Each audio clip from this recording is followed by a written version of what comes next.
Bienvenue pour celles et ceux qui nous rejoignent via les réseaux sociaux, donc à travers la page Facebook du Club de la presse et de la communication de Normandie. Dans le cadre de cette journée internationale de la liberté de la presse, le club a co-organisé plusieurs rendez-vous tout au long de cette journée, liés évidemment à la thématique qui nous réunit, la liberté de la presse. La médiathèque des 7 lieux Bayeux Intercom, ici où vous êtes présents et présentes, et je vous remercie de nous avoir rejoints pour cette deuxième partie, parce qu'il y a eu des ateliers, conférences, débats qui ont eu lieu au cours de cette journée. Notamment, je vais vous citer une thématique, décryptage et fabrication des fake news. C'est vrai qu'on est souvent soumis à ce de non-information. Et puis, qu'est-ce que l'information journalistique? C'est ce qu'on a évoqué cet après-midi notamment. Et puis, ce débat, pour refermer cette journée de la liberté de la presse en France, et ce titre qui est un petit peu tantiné provocateur, c'est « À quoi servent encore les journalistes ?» peut-être en écho à ce que j'ai dit précédemment, notamment par rapport au numérique. Pour évoquer à la fois ce qui fait le quotidien des journalistes, mais aussi parfois une actualité telle qu'elle rebondit de façon inattendue dans le travail et la conception du travail du journaliste. Il suffirait d'évoquer, bien évidemment, et on va peut-être y revenir, Charlie Hebdo, mais aussi à un autre niveau qui n'est pas purement journalistique, mais qui est aussi tragique, celui de l'instituteur Samuel Paty. Alors qu'il s'agisse encore des manifestations en rapport avec les Gilets jaunes ou la crise sanitaire de la Covid-19. Bref, pour évoquer ces sujets et certainement d'autres, puisqu'on compte sur vous également pour nous solliciter, eh bien, nous avons réuni un parterre, ils sont deux, de journalistes hauts en couleur. Raphaël Tual, qui est journaliste et rédacteur en chef adjoint de Enquête d'Actu, pardon, qui travaille notamment pour Publi Hebdo, aussi le groupe Ouest France. Et puis Xavier Teby, qui est journaliste, qui est responsable de l'agence de presse Internet et qui travaille et collabore également pour TF1, pour ne pas les nommer. Et puis Maître Richard Malka.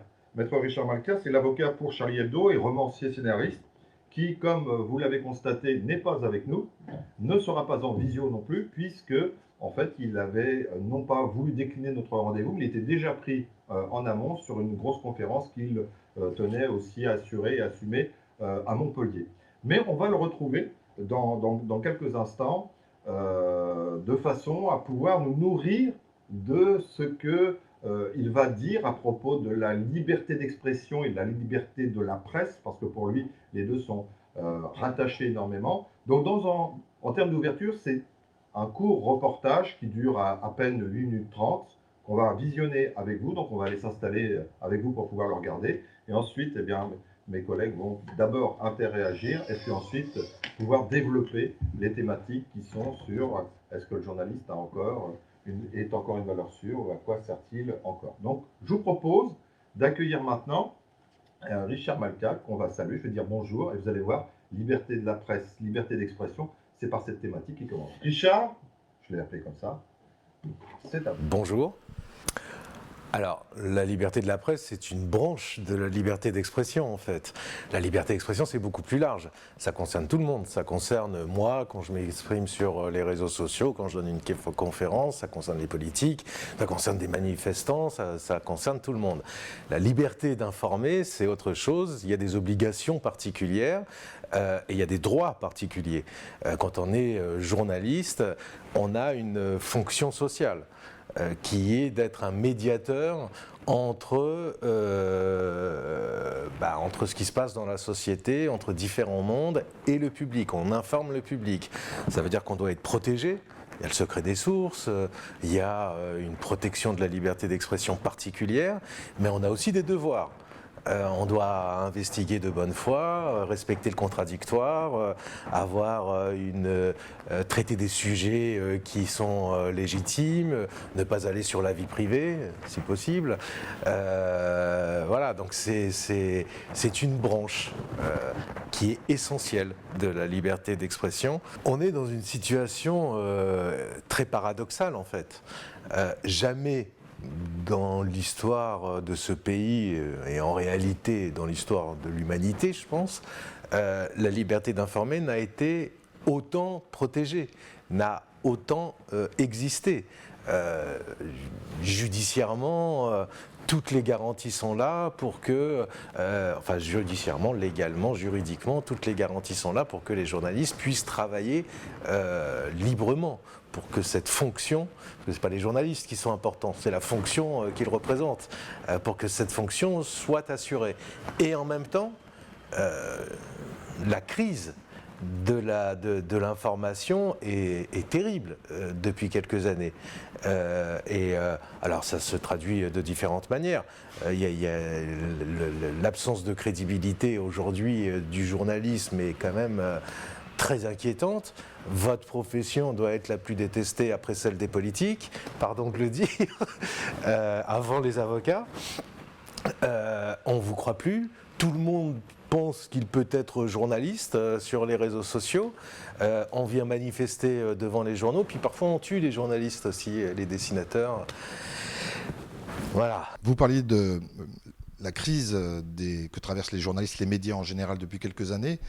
Et vous avez parlé juste après de ces outils extrêmement utilisés depuis 20 ans maintenant, les réseaux sociaux. Est-ce que cette crise, c'est par rapport uniquement à l'outil en tant que tel, ou est-ce que c'est associé aussi à un changement de culture, de vision, d'approche et du manque d'analyse? Ça a entraîné d'abord une crise économique pour les médias traditionnels, puisqu'il y avait le modèle de la gratuité qui a absolument tout ravagé. Et qui a atteint la santé économique des médias traditionnels. Et puis ensuite une crise de légitimité, parce que tout le monde s'improvisait journaliste. Et puis une crise dans les médias eux-mêmes, qui ont passé leur temps, par la force des choses, à courir après les réseaux sociaux, parce qu'il fallait aller de plus en plus vite. Et si on va de plus en plus vite avec de moins en moins de moyens, on vérifie un peu moins, on est un peu plus dans le spectaculaire, et on perd la valeur ajoutée de ce qu'est le journalisme, qui ne peut survivre que s'il a une crédibilité supérieure et reconnue à ce qui existe sur les autres médias, parce que les réseaux sociaux sont aussi des médias. Donc il y a une crise profonde. Vous avez sorti un livre concernant le procès autour de Charlie Hebdo et notamment rapportant votre plaidoirie « Le droit d'emmerder Dieu », c'est son titre. Là, on retrouve votre liberté d'expression qui peut en choquer certains, tout comme d'ailleurs un édito d'un journaliste peut également choquer. La liberté d'expression, c'est aussi avoir le droit de heurter, de blesser, de choquer. C'est une nécessité. Il y a une très belle phrase d'Orwell qui dit, mais en fait, si la liberté d'expression, ce n'est pas pouvoir heurter l'autre, alors ça ne sert à rien. Ça sert à ça. Ça sert à s'enrichir, à échanger, à dialoguer. Mais en fait, on ne veut plus dialoguer. On ne veut plus parler qu'avec des gens qui sont d'accord avec nous-mêmes. Alors évidemment, on a peur de l'autre. Et on a peur de l'autre, et donc on réclame une limitation de la liberté de l'autre. Bon, une fois pour toutes, on respecte les personnes, mais pas leurs idées, ni leurs croyances. Parce que sinon, c'est la fin. Sinon, on ne peut plus parler de rien, sinon on ne peut plus vivre ensemble.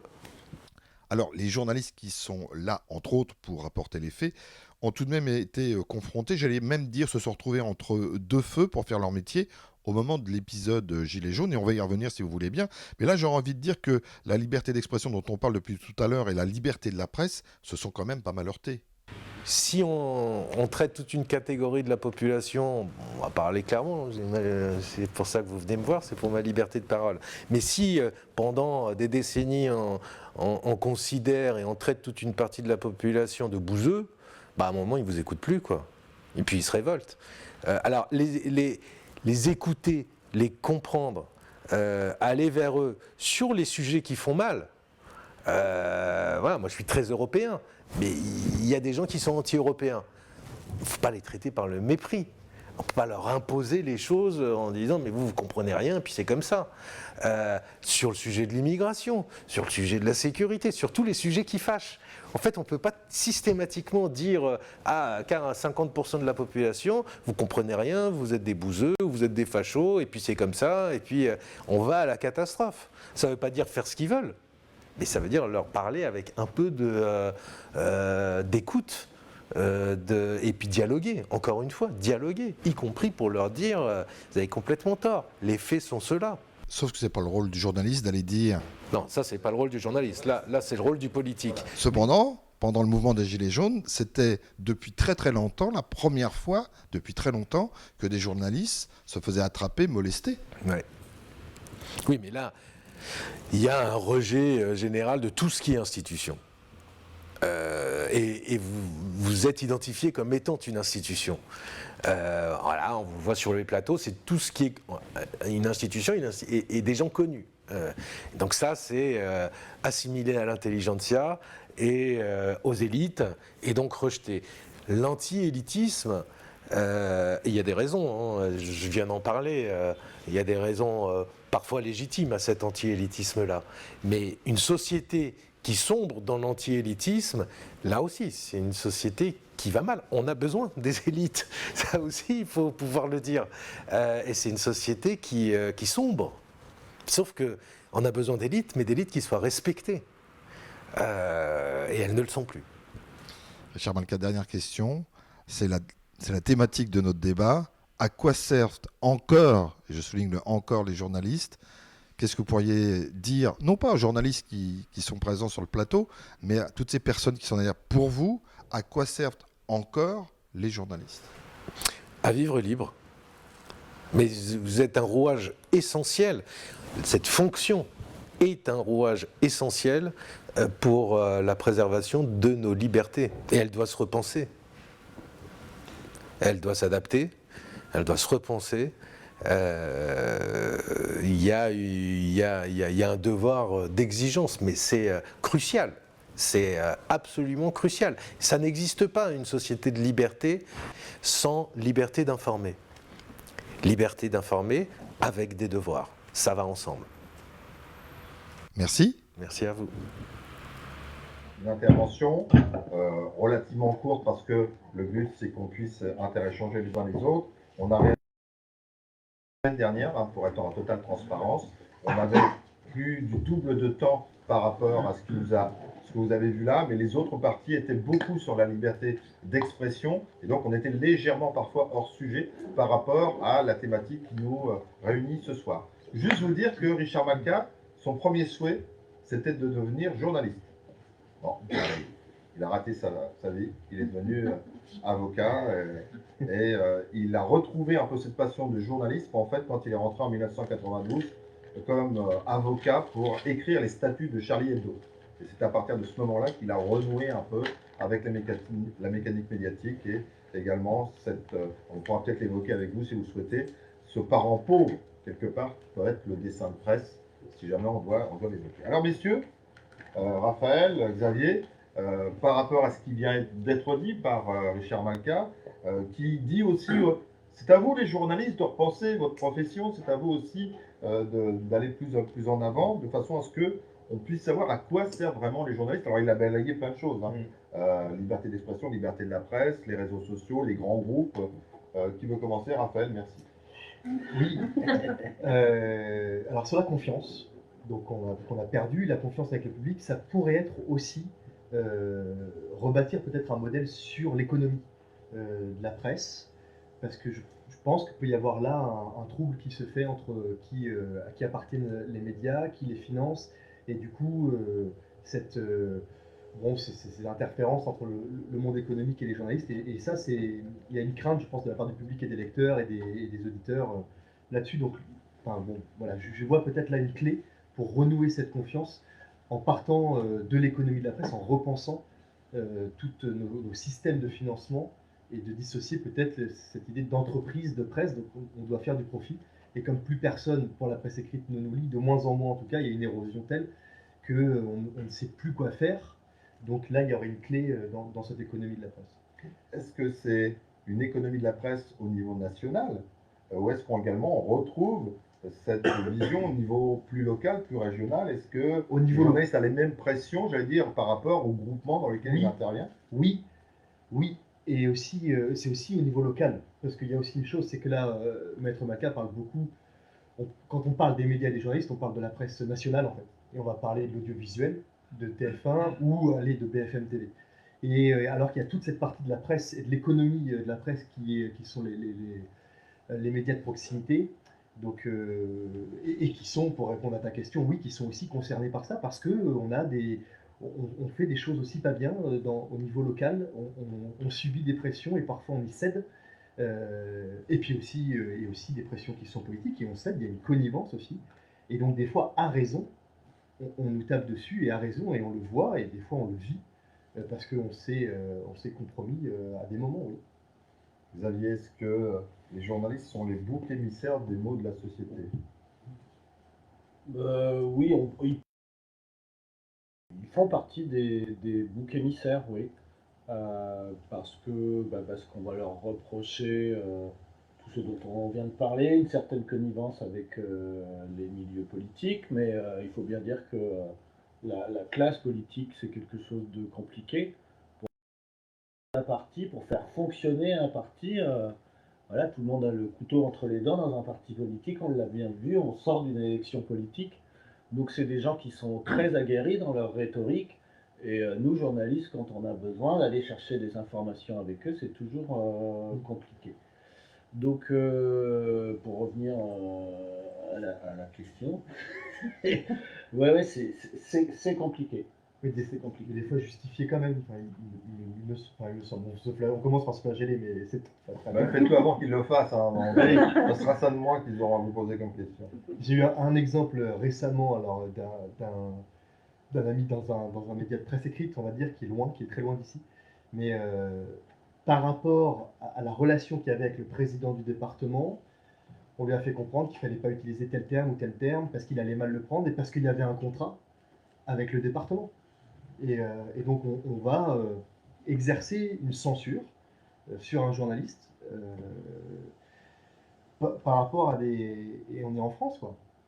Donc ça, ce sont des choses qui sont contre lesquelles on essaie de lutter tout le temps, mais qui existent aussi. Alors, on parlera, j'espère, de toutes les belles choses qu'on fait, Oui, bien sûr. mais il y a aussi ça et à raison, on doit le critiquer. Ça existe. Moi, j'étais aux remises des prix du trophée de Bayeux, des correspondants de guerre cette année. Et puis, il y a eu une parole très très juste d'un des journalistes qui a reçu un prix, ou je ne sais plus si c'était le présentateur Nicolas Poincaré. Nicolas Poincaré. Il a dit, en fait, le journalisme en temps de guerre, c'est parfois plus facile à faire qu'en temps de paix, que dans une démocratie qui fonctionne. Dans un journalisme de guerre, voilà, on le voit en ce moment avec l'Ukraine. D'abord, les médias occidentaux, ils ont très vite pris leur parti dans ce qui se passe, dans cette guerre. Là, d'habitude, on vous demande de prendre de la hauteur. Moi, l'histoire du Donbass, on n'est pas entendu beaucoup parler, ou alors, il faut aller chercher l'information. On l'a, l'information sur le Donbass, mais il faut aller la chercher. Donc les journalistes, voilà, ils ont aussi une part de travail. C'est à juste titre qu'on doit se méfier d'eux, parce que là, très vite, ça a été réglé l'histoire de l'Ukraine. Et donc, en démocratie, quand ça fonctionne bien, il y a tout un autre, il y a plein de rouages. Pour aller chercher l'information, pour la vérifier. En temps de guerre, c'est les faits, rien que les faits. Après, il faut du courage pour être journaliste sur un terrain de guerre. Il en faut peut-être moins pour être journaliste dans un pays, dans une démocratie qui fonctionne bien, où les journalistes ne sont pas menacés, où les journalistes ne se font pas tirer dessus. Il n'en demeure pas moins que tous les jours, il faut se battre, effectivement, et Raphaël le disait à l'instant, contre les rédacteurs en chef, les directeurs de publication qui, évidemment, eux, voient un petit peu tout ce qui se passe, les liens entre les collectivités, les politiques, les industriels, toutes ces relations qui sont en jeu au sein d'un territoire, au sein d'une région, au sein d'une nation. Donc ça existe, bien évidemment, ça existait hier, ça existe aujourd'hui, et malheureusement, ça existera demain encore. Est-ce qu'il n'y a pas un paradoxe, on parlait des élus, donc on parlait des pressions qui peuvent exister, entre le besoin qu'ont les élus locaux d'avoir leur action qui soit répercutée dans la presse locale et le fait qu'ils apprécient moyennement la presse locale, qui peut être une traduction d'une ingérence dans la manière dont ils gèrent leur commune, leur EPCI ou leur département dont on parlait. Puisque là, on parle bien de cette implication de la presse locale, on peut aussi parler nationale si vous le souhaitez, Mais il y a apparemment Ils veulent nous prendre comme un moyen, comme un organe de communication. Et donc, ils nous convoquent pour encore maintenant, on je pensais que ça s'était arrêté au général de Gaulle. corps qui sont D'accord. dans cette forme-là. Et quand on commence à s'intéresser à leurs affaires, mais aux affaires publiques quoi, de la cité, alors on arrive à des points de blocage et de rupture.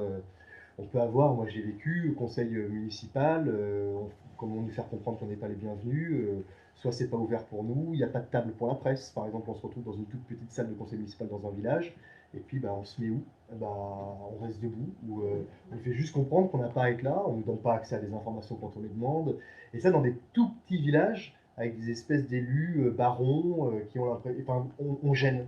Donc c'est notre fierté, enfin, en tout cas moi je le prends comme ça, c'est une fierté de gêner, euh, donc c'est plutôt agréable, mais c'est une lutte permanente et épuisante. Alors, oui, c'est une lutte permanente et épisode. C'est une lutte à partir du moment où on sort un crayon, où on sort une caméra, parce que bah, voilà, on a le droit à l'image. Dans chaque chose qu'on va publier, ben, on peut avoir un droit de réponse si on ne se trompe pas, si on donne pas, voilà, si on donne pas la parole à tout le monde et qu'au final on est attaqué, que le journal se fait attaquer, il peut y avoir un droit de réponse qui peut être publié. Et effectivement, il n'y a pas que le milieu des, voilà, il n'y a pas que le milieu des politiques où il y a beaucoup de communication, où la communication est verrouillée en tout cas. Les industriels, c'est la même chose. Les pouvoirs publics, c'est la même chose. On l'a vu au moment de la crise du Covid, notamment, où on ne pouvait pas filmer n'importe où pour témoigner de oui, les hôpitaux étaient saturés, oui ou non. Il y avait effectivement un danger sanitaire qui était omniprésent et nous, journalistes, bien évidemment, on n'allait pas s'exposer à ces dangers. Les responsables de structures hospitalières ne pouvaient pas non plus nous faire rentrer comme ça. Mais mine de rien, on n'a pas eu des accès très faciles. Donc la communication, elle est verrouillée sur toutes les strates de la société aujourd'hui, dans une démocratie qui fonctionne. On peut quand même le dire. Mais voilà, cette communication, elle est omniprésente. On est ici au club de la presse et de la communication. Il y a aussi beaucoup de communicants dans ce club. Et effectivement, aujourd'hui, tous les organes ont des communicants. Voilà, c'est une règle. Et c'est un jeu de pouvoir essayer de se tourner autour, et essayer de trouver ce qu'a pas voulu nous montrer le communicant. Voilà. Ça devient un jeu, quoi, mais ça demande. Et aujourd'hui, les entreprises, les politiques, les grandes administrations publiques ont tellement l'habitude de communiquer que quand un journaliste arrive, à la limite, il se gratte la tête en se disant mais pourquoi il ne veut pas prendre la communication que je lui livre? Pourquoi il me pose d'autres questions puisque je lui explique déjà tout? Nous, on a fait des réunions la semaine d'avant, la semaine dernière, pour tout bien, pour que tout soit au carré au final, pour que voilà, on ne pose pas de questions, que tout soit lisse, tout soit clair. Et nous, on arrive en disant bah ouais, mais c'est marrant, on voit pas les choses de la même façon. Et là, couper la caméra. Voilà. Alors justement, David, tu parlais de la caméra ou le crayon avec le papier. Il y a une différence d'appréciation des autres quand on sort une caméra. C'est-à-dire que c'est pas le même type de traitement entre l'audiovisuel, et je parle plus spécifiquement de la télévision, et la presse écrite. La presse écrite a un peu plus de consentement, on va dire, sur les reportages qui peuvent être effectués, notamment sur des manifestations, que la caméra quand elle sort. Oui, oui, une caméra, dès qu'on sort une caméra aujourd'hui, surtout en manifestation, alors je sais pas si on aborde les gilets jaunes On va les aborder, maintenant on va les aborder. ou plus tard, On peut. mais dès qu'on sort une caméra lors d'une manifestation, ou même que ce soit un photographe, bah, le droit à l'image, tout de suite, forcément, on nous dit ah, ouais, le droit à l'image, le droit à l'image. Alors, à partir du moment où on est dans une manifestation, voilà, c'est qu'on est prêt à être photographié. Là, il y a une masse, on ne peut pas être attaqué, nous, journalistes, parce que sinon, on est attaqué à chaque fois. On ne peut pas faire une photo, on ne peut pas faire un reportage. Et là, moi, c'est pas possible. Enfin, je pense qu'on partage le même point de vue. On a tellement de carcans qu'il faut quand même qu'on puisse exercer notre métier. Mais sortir une caméra, c'est là, on peut parler en national. Tout à l'heure, Raphaël évoquait voilà les reportages en local où c'est compliqué.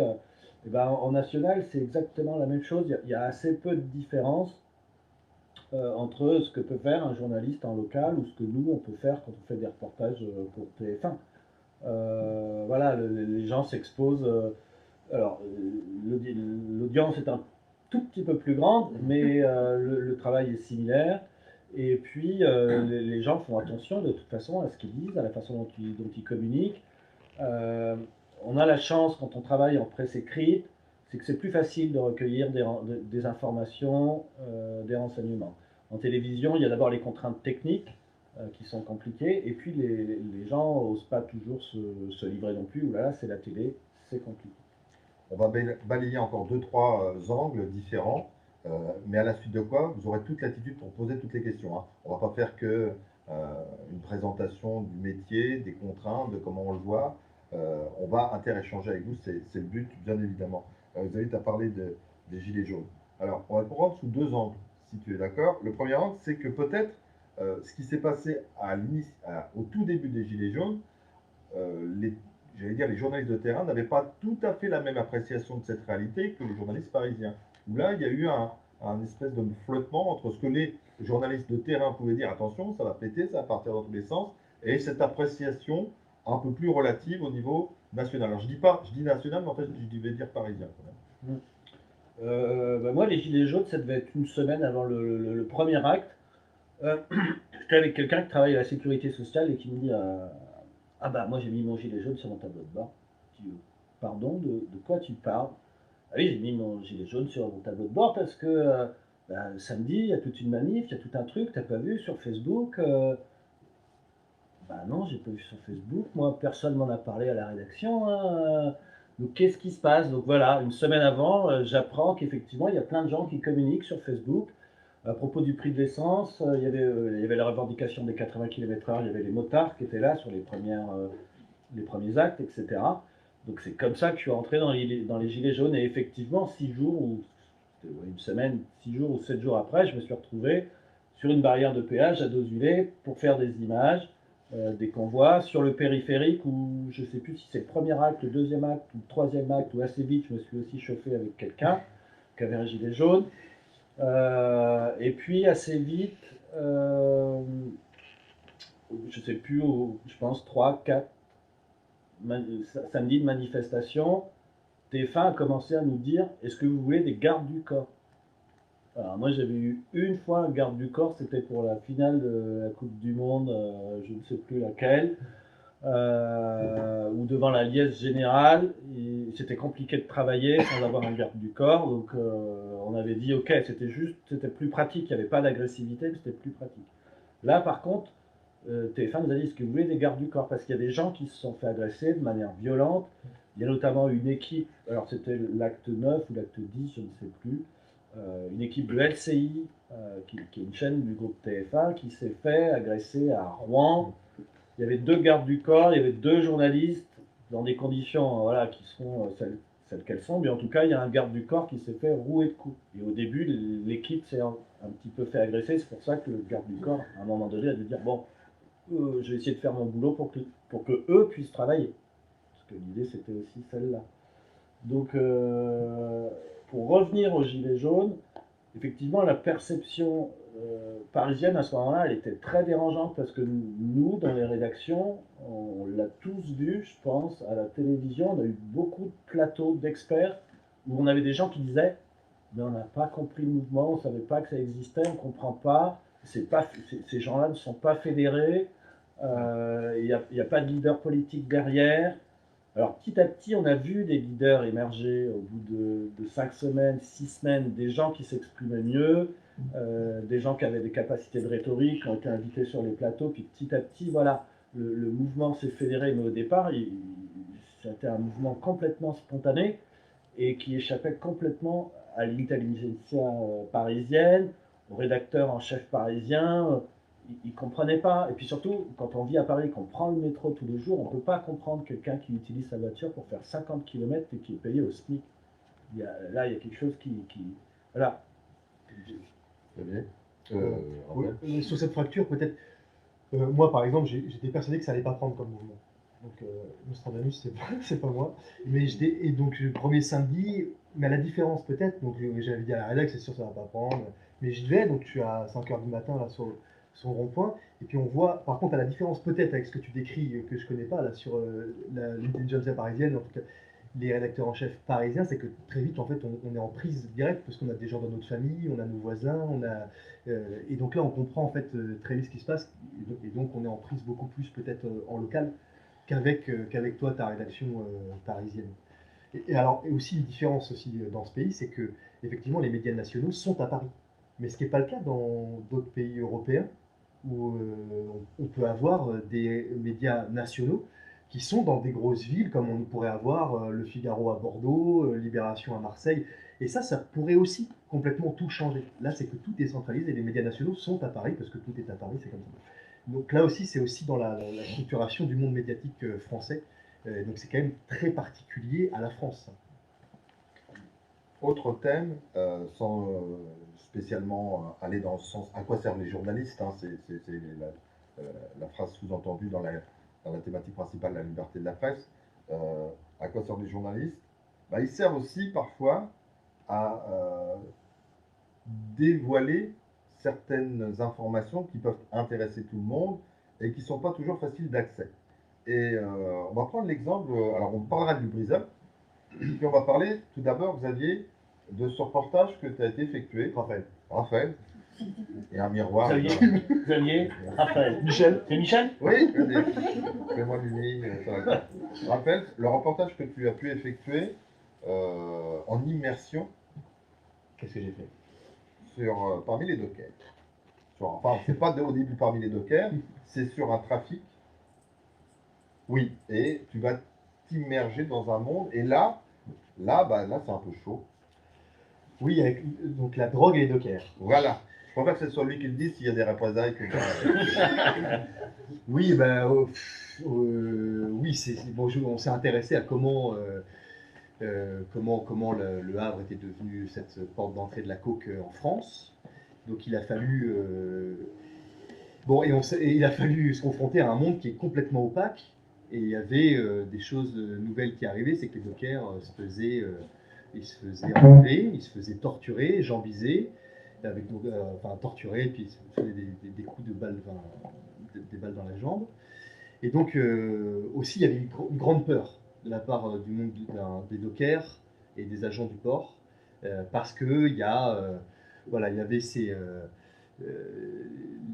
les gros bonnets, on va dire, de Paris qui achetaient cette drogue, qui achetaient aussi donc les dockers et qui avaient l'emprise sur eux, donc une énorme frousse de parler. Tu peux parler au présent, parce que il y a toujours. Oui. On peut parler au présent, la situation est toujours la même. C'est toujours comme ça. Et donc, oui, donc là, il faut pouvoir parler de certaines choses quand même, mais face à un monde qui est complètement opaque et qui a peur. Je trouve que c'était aussi ça la nouveauté, en plus de cette opacité qu'on a. Bon, les plus anciens connaissent l'opacité au port du Havre, mais en plus, là, il y avait la peur des enlèvements, parce qu'il y a des dockers, des agents du port qui veulent quitter ce milieu-là, et on leur fait comprendre qu'ils ne peuvent pas partir. Et donc, c'est pour ça qu'on les torture et qu'on les enlève. Donc là, on est face à un monde complètement opaque. Et pourtant, il faut pouvoir effectivement enquêter, mais c'est vraiment pas facile. C'est pas facile. Et on nous fait comprendre que ça va pas être facile. Et de ton côté, tu as voulu aussi enquêter. C'est un milieu qui est vraiment pas facile. On va pas se faire des amis là. Hein. Non, c'est un milieu qui est pas facile, mais on est là pour parler de la liberté de la presse, du devoir d'information. À quoi servent encore les journalistes? À quoi servent encore les journalistes? Moi, j'avais sur une simple manifestation sur la réforme des retraites, je crois que c'était ça. Il y avait aussi un point de blocage par les dockers du Havre, donc c'était il y a 3 ans, je ne sais plus quand. Et j'ai dû le tourner pendant 10 secondes, j'ai dû faire 2 plans, puis après il y avait à peu près 600 personnes de massées sur le rond-point, et puis après j'ai eu 50 personnes autour de moi, assez virulentes, puis mon micro a disparu, puis il y a eu 100 personnes autour de moi, on m'a dit t'arrêtes de filmer, t'arrêtes, puis tu t'en vas. Donc, pendant quelques instants, j'ai dit que je voulais juste exercer mon métier. Puis après, on m'a pris ma caméra. Donc, moi, j'étais quand même agrippé à ma caméra. Puis il y a 2 personnes qui m'ont soulevé. Puis voilà, j'ai fait 200 mètres comme ça. Alors, soit on part du principe qu'effectivement il y a une culture syndicale derrière, il y a un mouvement qui est fort, qui est structuré, qui est solidaire, voilà. Une culture ouvrière, c'est possible. Mais nous, c'est possible aussi que nous, on puisse travailler. Déjà, ça peut commencer là, la liberté de la presse. Une fois que cet épisode-là est passé, après, j'en reviens sur le travail qu'a réalisé Raphaël dans un milieu qui est très fermé de par sa tradition, parce que ça, voilà, il est organisé comme celui-là. On en est arrivé ces dernières années, effectivement, à des histoires qui sont terribles au niveau des dockers, qui sont d'ampleur nationale. Là, il n'y a pas ce problème à Marseille, il y a ce problème qui est aussi le même à Anvers, à Rotterdam. Et en Normandie, ce problème-là, on ne peut pas l'ignorer, ou alors on part du principe que on ne met plus du tout les pieds là-bas. Et puis que voilà, c'est voilà. Mais la criminalité, les mafias, voilà, elles comptent là-dessus, elles comptent sur la peur. Donc comment on fait? Est-ce que Raphaël ne doit pas tenter de faire le papier parce qu'il sait que voilà, ça va être compliqué? En presse écrite, il a pu le faire et c'est très très bien. Moi j'ai lu une de mes collègues qui est sur l'île parce qu'en fait il y a eu une vague d'arrestations il y a un an à peu près, donc avec des dockers, avec des agents de sécurité, hein, et en fait c'est le SRPJ de Lille qui s'en occupe. Donc le procès a eu lieu à Lille. Et C'est elle, la GIRS de Lille, c'est ouais. une juridiction. Et donc elle est spécialisée dans tout ce qui est police, gendarmerie, etc. Elle m'a demandé voilà, ce que je savais un petit peu sur ce qui se passait. Donc, en fait, ça faisait des années que je m'intéressais au monde des dockers et à ce trafic qui est récurrent. Et puis, j'avais vu le papier de Raphaël. Donc, déjà, je l'ai aiguillé vers le papier de Raphaël qui était vraiment très pertinent, très structuré et qui montre comment on en est arrivé là. Et les journalistes ne se font pas toujours des compliments. Donc, Ouais. il faut le prendre comme argent comptant. Non, mais je lui ai dit en plus déjà, Raphaël, il le sait. Et en fait, donc elle a commencé à travailler pour sortir un sujet pour le 20h de TF1. Grosso modo, elle est venue au Havre. Elle m'a dit, j'ai rien vu. J'ai passé une journée, j'étais au quartier des Neiges, j'ai rien eu, je sais que j'aurai rien. Demain, je vais à Rouen où je vais encore rester. Elle n'a rien eu. Et le reportage a été diffusé, je crois qu'il y a la parole d'un avocat dedans, et puis il doit y avoir, je ne sais plus qui, enfin, peut-être un officier de police judiciaire, je ne sais plus. Au final, il y avait que 2 témoignages. Et elle m'a dit, je n'ai jamais été confronté à ça, à cette omerta. Donc voilà, les journalistes, ils servent quand même encore à ça, à essayer au moins d'avoir des témoignages sur des faits de société comme celui-là, puisqu'on n'est plus dans le fait policier, on n'est plus dans le fait divers, on est sur un fait de société qui gangrène un port. La semaine dernière, il y a juste une souricière qui a été tendue à des trafiquants de drogue. Et voilà, la camionnette au Havre, on l'a tous vu, hein, je pense, tous les 3, là, elle fonce au milieu des véhicules de vous et moi, et les gendarmes, les policiers sont en armes, là. Ils sont en armes avec les camionnettes qui passent comme ça. C'était il y a une semaine. Je vous invite à aller sur les réseaux sociaux, juste jeter un coup d'œil si vous n'avez pas vu cette image qui est passée.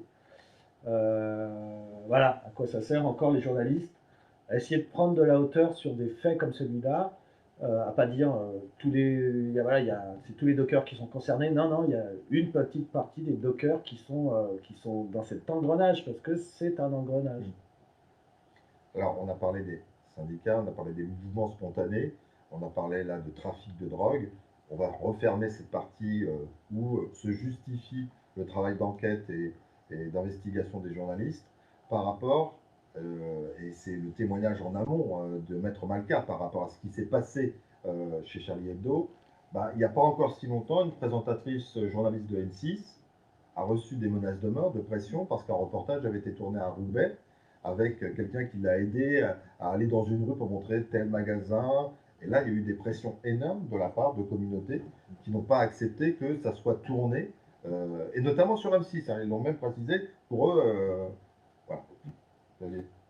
Raphaël. Non, Raphaël, non, c'est développement de personnalité, arrêtez les gars. Oui, mais ça fait référence à ce que disait Maître Malka sur le fait que on ne se parle plus et on ne veut pas on veut pas que les choses sortent, on veut pas avoir une contradiction en face. Ça me fait juste écho avec la complication qu'on a eue avec le mouvement des Gilets jaunes. C'était aussi l'idée qu'ils ne supportaient pas qu'on puisse apporter une parole autre dans nos écrits ou dans nos vidéos. Ils ne comprenaient pas qu'on puisse donner la parole au mal. Pour eux, qui pouvait être l'État, qui pouvait être le pouvoir public. C'était une notion qui était donc ce respect du contradictoire qu'on applique tous les jours. C'est quelque chose qu'ils ne comprennent pas. Alors bon, il y a aussi, je pense, de ça, c'est de se dire il y a des choses qu'on ne doit pas dire ou qu'on ne doit pas montrer. Là où nous, tous les jours, on fait en sorte de dire des choses et de montrer des choses. Donc c'est ne plus supporter d'entendre l'autre ou voilà, la différence. Il faut meubler hein, quand je prends des notes. Hein. Ça dépend des mentalités aussi. Il y a des gens qui n'acceptent pas en fonction de ce qu'ils ont eu comme éducation.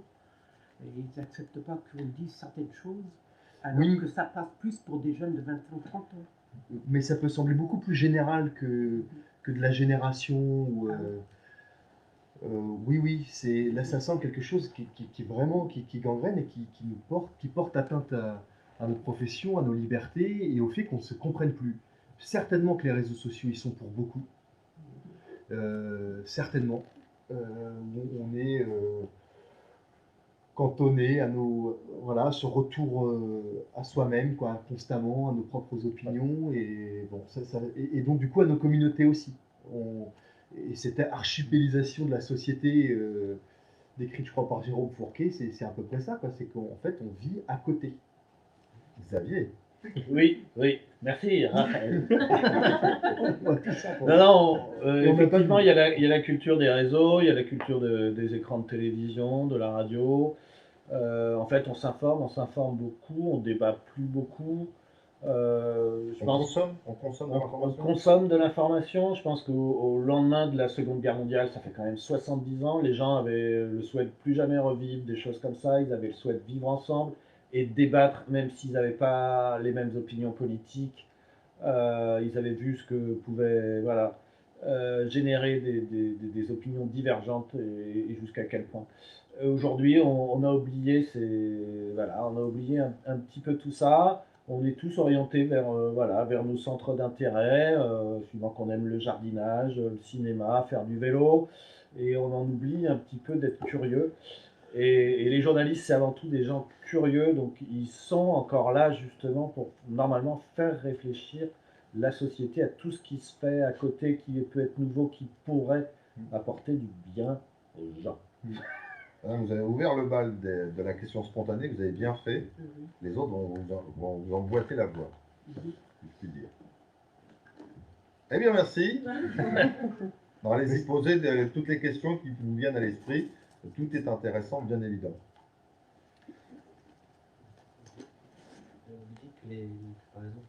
Alors, il faut parler bien fort pour ceux qui sont derrière. Tu veux qu'on passe le micro ou... Ouais. Oh, j'ai même pas à me lever. J'adore ça.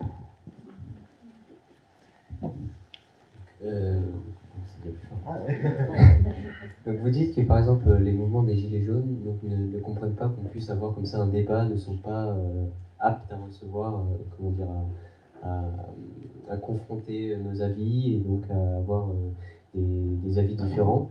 Mais est-ce que comment dire, ce manque d'envie ne peut pas venir, comment dire, quand on voit que les politiques eux-mêmes n'ont pas envie de prendre part au débat, on peut notamment prendre l'image d'Emmanuel Macron qui n'a pris part à aucun débat pendant ses premiers tours des présidentielles. Est-ce que là, le politique qui doit lui incarner la voix de la liberté, de la presse, etc., quand lui-même ne prend pas part au débat et comment dire, insulte un peu tout le monde, est-ce que est-ce qu'on ne peut pas comprendre aussi ces gens-là qui n'ont plus envie de prendre part au débat? Alors attention, parce que là, il y a plusieurs amalgames possibles. En parlant des gilets jaunes, chacun n'a pas dit que c'était tous les gilets jaunes, donc c'est une partie de gilets jaunes et souvent ceux qui se font entendre. Là, vous parlez de liberté d'expression. et vous l'associez à il n'a pas participé au débat. Ce n'est pas tout à fait la liberté de la presse, ce sont des décisions stratégiques et politiques dans lesquelles le journaliste n'a pas trop à y venir. Donc j'entends bien ce que vous dites, mais vous voyez, c'est très vite on peut arriver à vouloir avoir des réponses. Alors, ils vont chacun vous apporter leur ressenti, mais nous-mêmes, parfois, quand on réagit, et c'est bien de réagir et d'exposer son point de vue, on peut avoir tendance, en fait, à arriver sur des débuts d'amalgame. Raphaël. Oui, oui, parce que, alors, oui, en tout cas pour les politiques, il y a des choses encore à cacher. Par exemple, récemment, je travaillais sur les liens qui existent entre les narcotrafiquants et les élus. Il y a dans des petites villes, grandes villes, moyennes villes, un lien très fort qui existe où les élus ont besoin des narcotrafiquants pour pouvoir asseoir une paix sociale, et puis les trafiquants ont besoin du relais des élus pour avoir des informations ou pour faire en sorte d'écarter les bleus. Donc ça, évidemment, ce sont des choses où les élus veulent pas que les journalistes aillent, et ça, c'est quelque chose qui concerne à peu près tous les territoires dans ce pays, peut-être même jusqu'au sommet.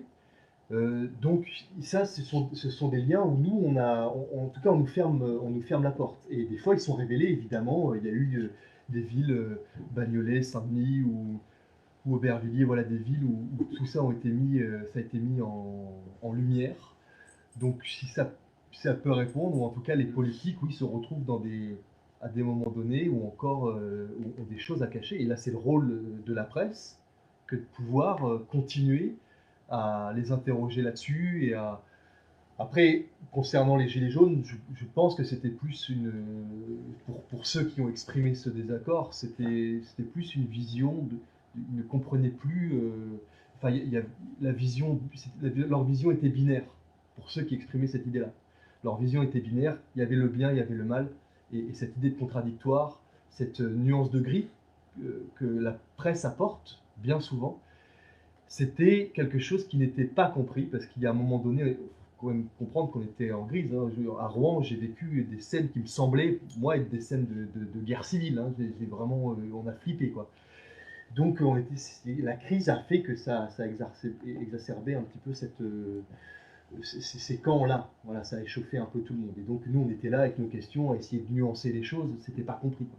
Donc, voilà, c'était pour dissocier le propos. Est-ce que tu veux réagir?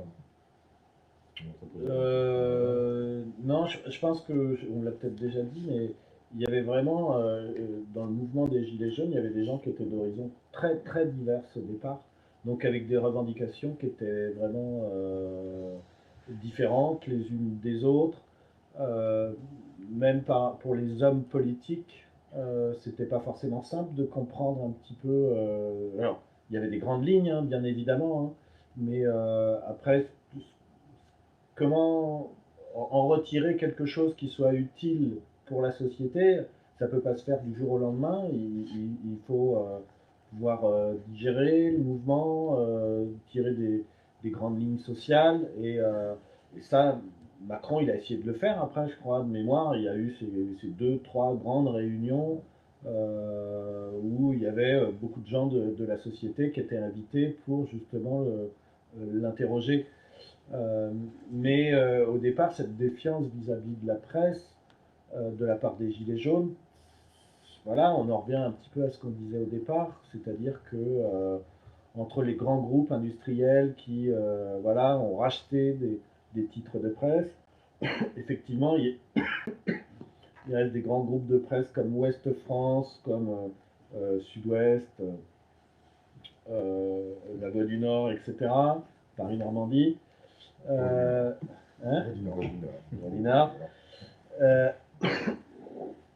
Mais il y a d'autres enjeux aussi, ces grands titres de presse indépendants. Raphaël le disait au départ.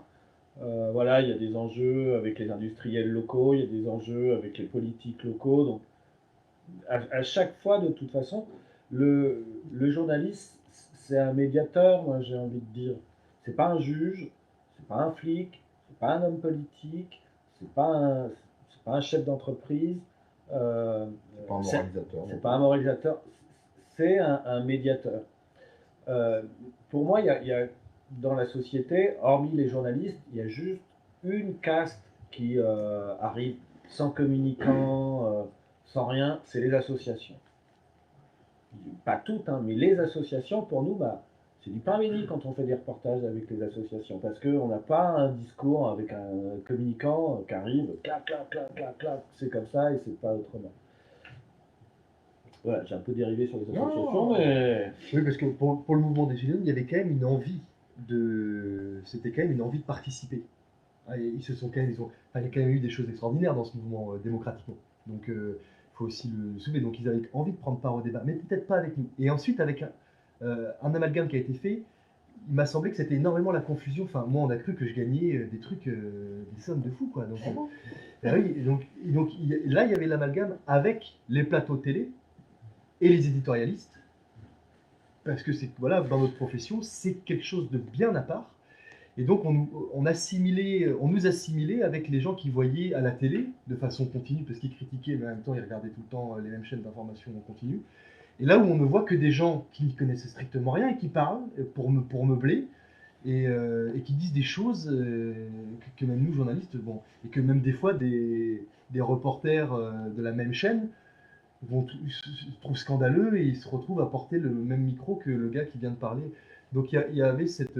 ça c'est important, c'est que cette frontière, il me semble, entre le citoyen ne fait pas ou n'a pas fait, ou en tout cas fait l'amalgame, entre cette frontière entre l'éditorialiste, qui sont énormément présents sur les plateaux des chaînes d'opinion en continu, on va dire ça, et puis nous, qui sommes juste là, qui vivons avec eux tout le temps, enfin voilà. Vous voyez à qui on fait référence, les éditorialistes sur les chaînes d'information, vous voyez bien, c'est ceux qui ont un point de vue surtout, parfois très arrêté, et ils ont le droit, mais sauf que par moment ça peut déraper quand même. Donc merci de cette question qui a ouvert un certain nombre de débuts de réponses. D'autres questions? Oui. Il n'y avait vraiment aucune différence entre presse écrite, entre comment était accueillie la presse écrite par les Gilets jaunes et la presse télévisée. Dès qu'il y a un rapport à l'image, que ce soit les Gilets jaunes ou que ce soit d'autres personnes, la réponse c'est toujours différent entre un appareil photo ou une caméra et puis quelqu'un qui arrive avec un simple crayon. Et voilà, il y a déjà toujours une différence dès le départ. En sachant qu'on faisait de la vidéo, parce que moi je travaillais en web, enfin au moment des Gilets jaunes, et on faisait quand même de la vidéo. Mais par contre, il y avait une distinction, en tout cas parce que le mouvement évoluait. C'est compliqué de parler du mouvement des Gilets jaunes, parce que ça ne veut un peu rien dire. C'est comme les journalistes, ça ne veut rien dire. Mais il y a eu mais au départ, par exemple, c'était moi je bossais à 76 Actu en Seine-Maritime. C'était ah ouais, toi c'est bon. Il y avait une espèce de tri, donc moi j'avais le droit de rentrer parce qu'en fait c'est bon, ils nous lisaient et puis on était là. 76 territoires, Seine-Maritime, tu rentres. Voilà. Et par contre, ils visaient les autres qui venaient d'ailleurs. Il y avait une esprit de... Donc si tu étais en télé et que tu venais de Paris, ou alors même, comme toi par exemple, que tu es une agence d'information et que tu vas travailler ou collaborer avec un média, une chaîne nationale, donc pourtant tu vis là, tu as ton entreprise ici, mais tu collabores, donc tu peux être salarié à Rouen, mais tu étais étiqueté BFM TV, et donc tout de suite tu devais dégager. Donc il y avait une espèce de tri, donc il y avait une sélection des médias locaux quand même, qui étaient au départ un peu plus acceptés parce qu'on est là, quoi.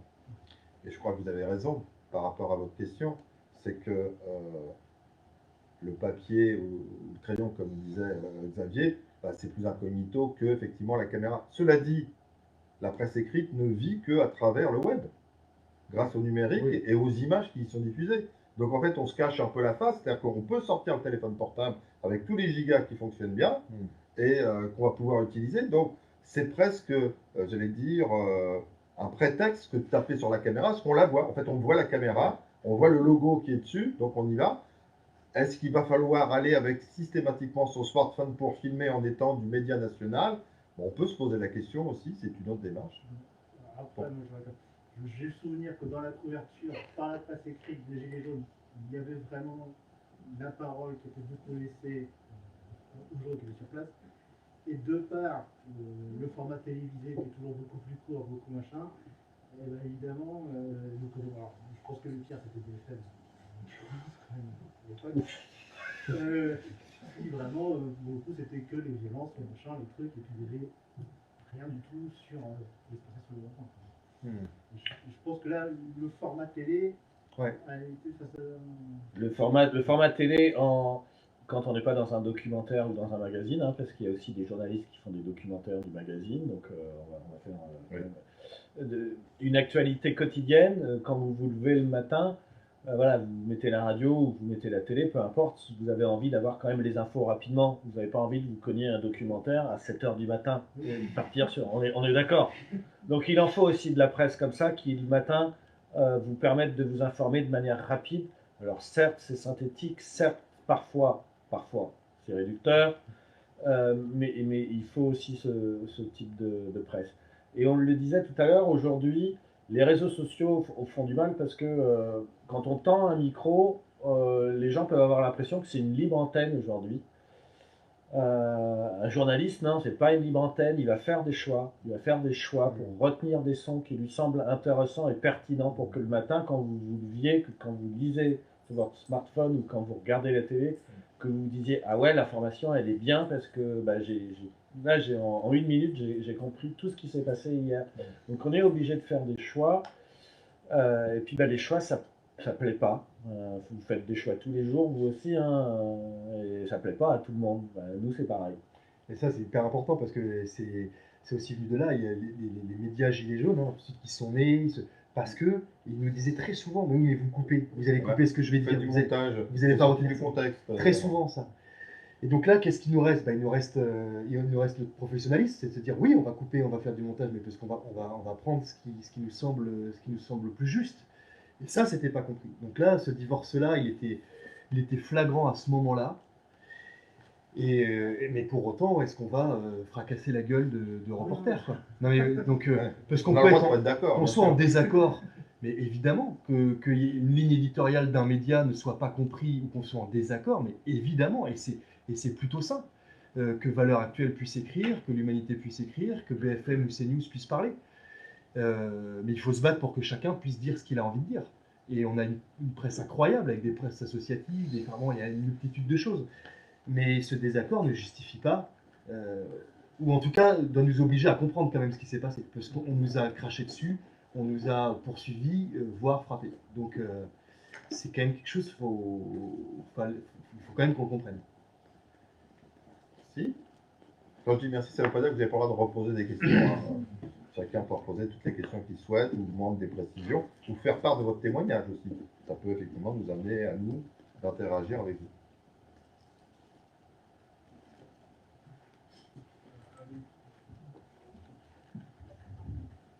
Avec les violences qu'il y a eu envers les journalistes, est-ce qu'il y a eu une remise en question de la façon dont la profession est faite ou l'angle utilisé au niveau des sujets plus ou moins sensibles?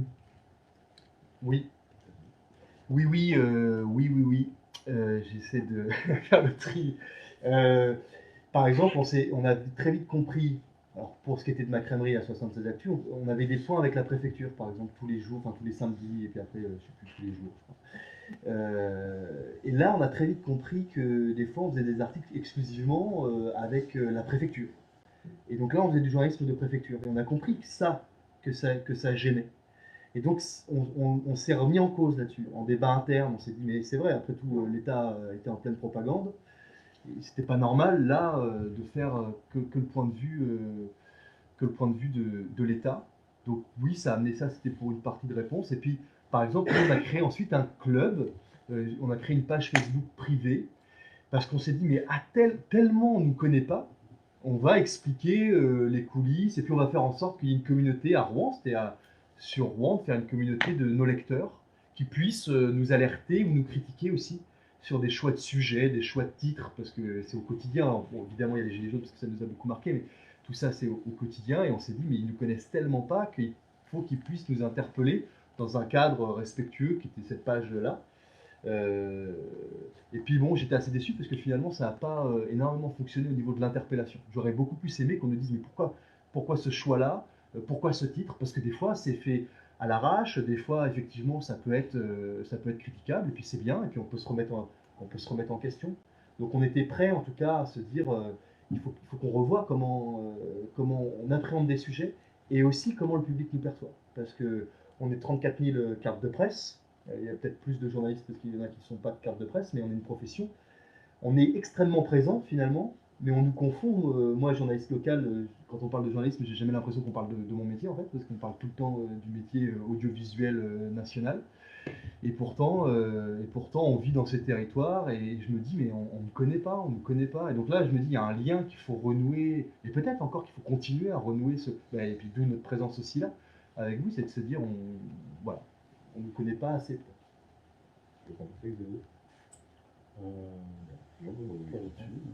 Madame.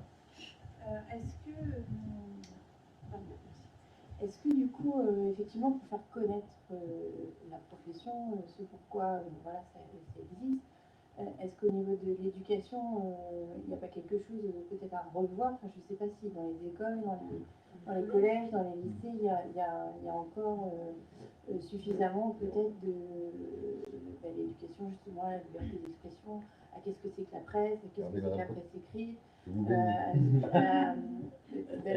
Le regard critique, il vient aussi de... Voilà. Et que maintenant, effectivement, il y a tellement de médias, d'informations, et qu'une opinion, c'est pas une information, enfin, de savoir faire la différence, d'expliquer les termes, de s'assurer qu'ils soient bien compris. Enfin, voilà, est-ce que ça existe encore? Comment c'est fait? Est-ce qu'il n'y a pas des choses à rénover ou à repenser de ce côté-là? Vous avez tellement raison, madame. Et j'aurais tellement aimé que vous soyez là cet après-midi, mais vous avez une vie, vous avez le droit. Et nous avions cet après-midi un atelier en compagnie de Raphaël avec des jeunes de seconde. Ce n'est pas toujours le cas de ce que je vais dire derrière. Et Raphaël s'est dit, on va leur demander comment ils prennent leur information. On a été très étonnés. La grande majorité d'entre eux prenaient leurs informations sur des médias plutôt classiques. Alors pas presse écrite, très peu, mais télévisés. Alors que peut penser que essentiellement ils les prennent par le biais des réseaux sociaux. Là, ils le prenaient par la télévision. Pourquoi? Parce qu'en fait, on est sur un territoire et un environnement qui facilite cette compréhension.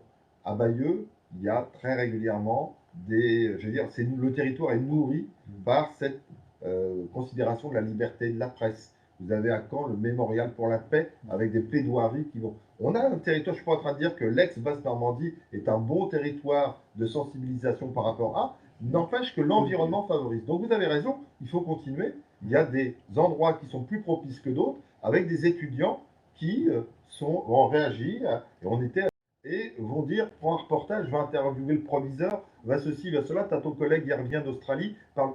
Ah, on est sur des outils qui sont un peu plus cohérents, un peu plus en phase avec eux, quoi. Donc il y a aussi ça qui peut être important. J'ai oublié le fil de ce que je voulais vous dire, donc j'arrête.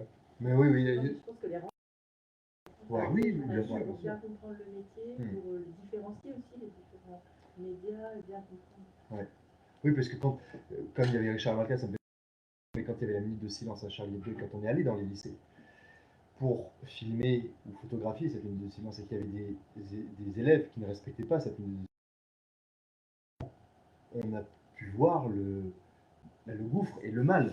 Hein, quand j'ai vu ça, ça fait très mal au cœur. Donc il y a un gros travail. Et je crois quand même que notamment la ministre Najat Vallaud-Belkacem avait commencé à développer ça. Et puis je pense qu'il y a beaucoup je sais qu'il y a beaucoup de profs qui essayent quand même.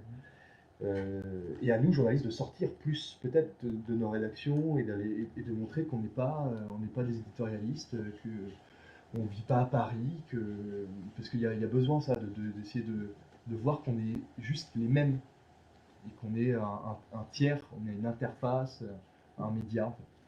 Maître Valcap pourra vous en parler, il n'est pas là.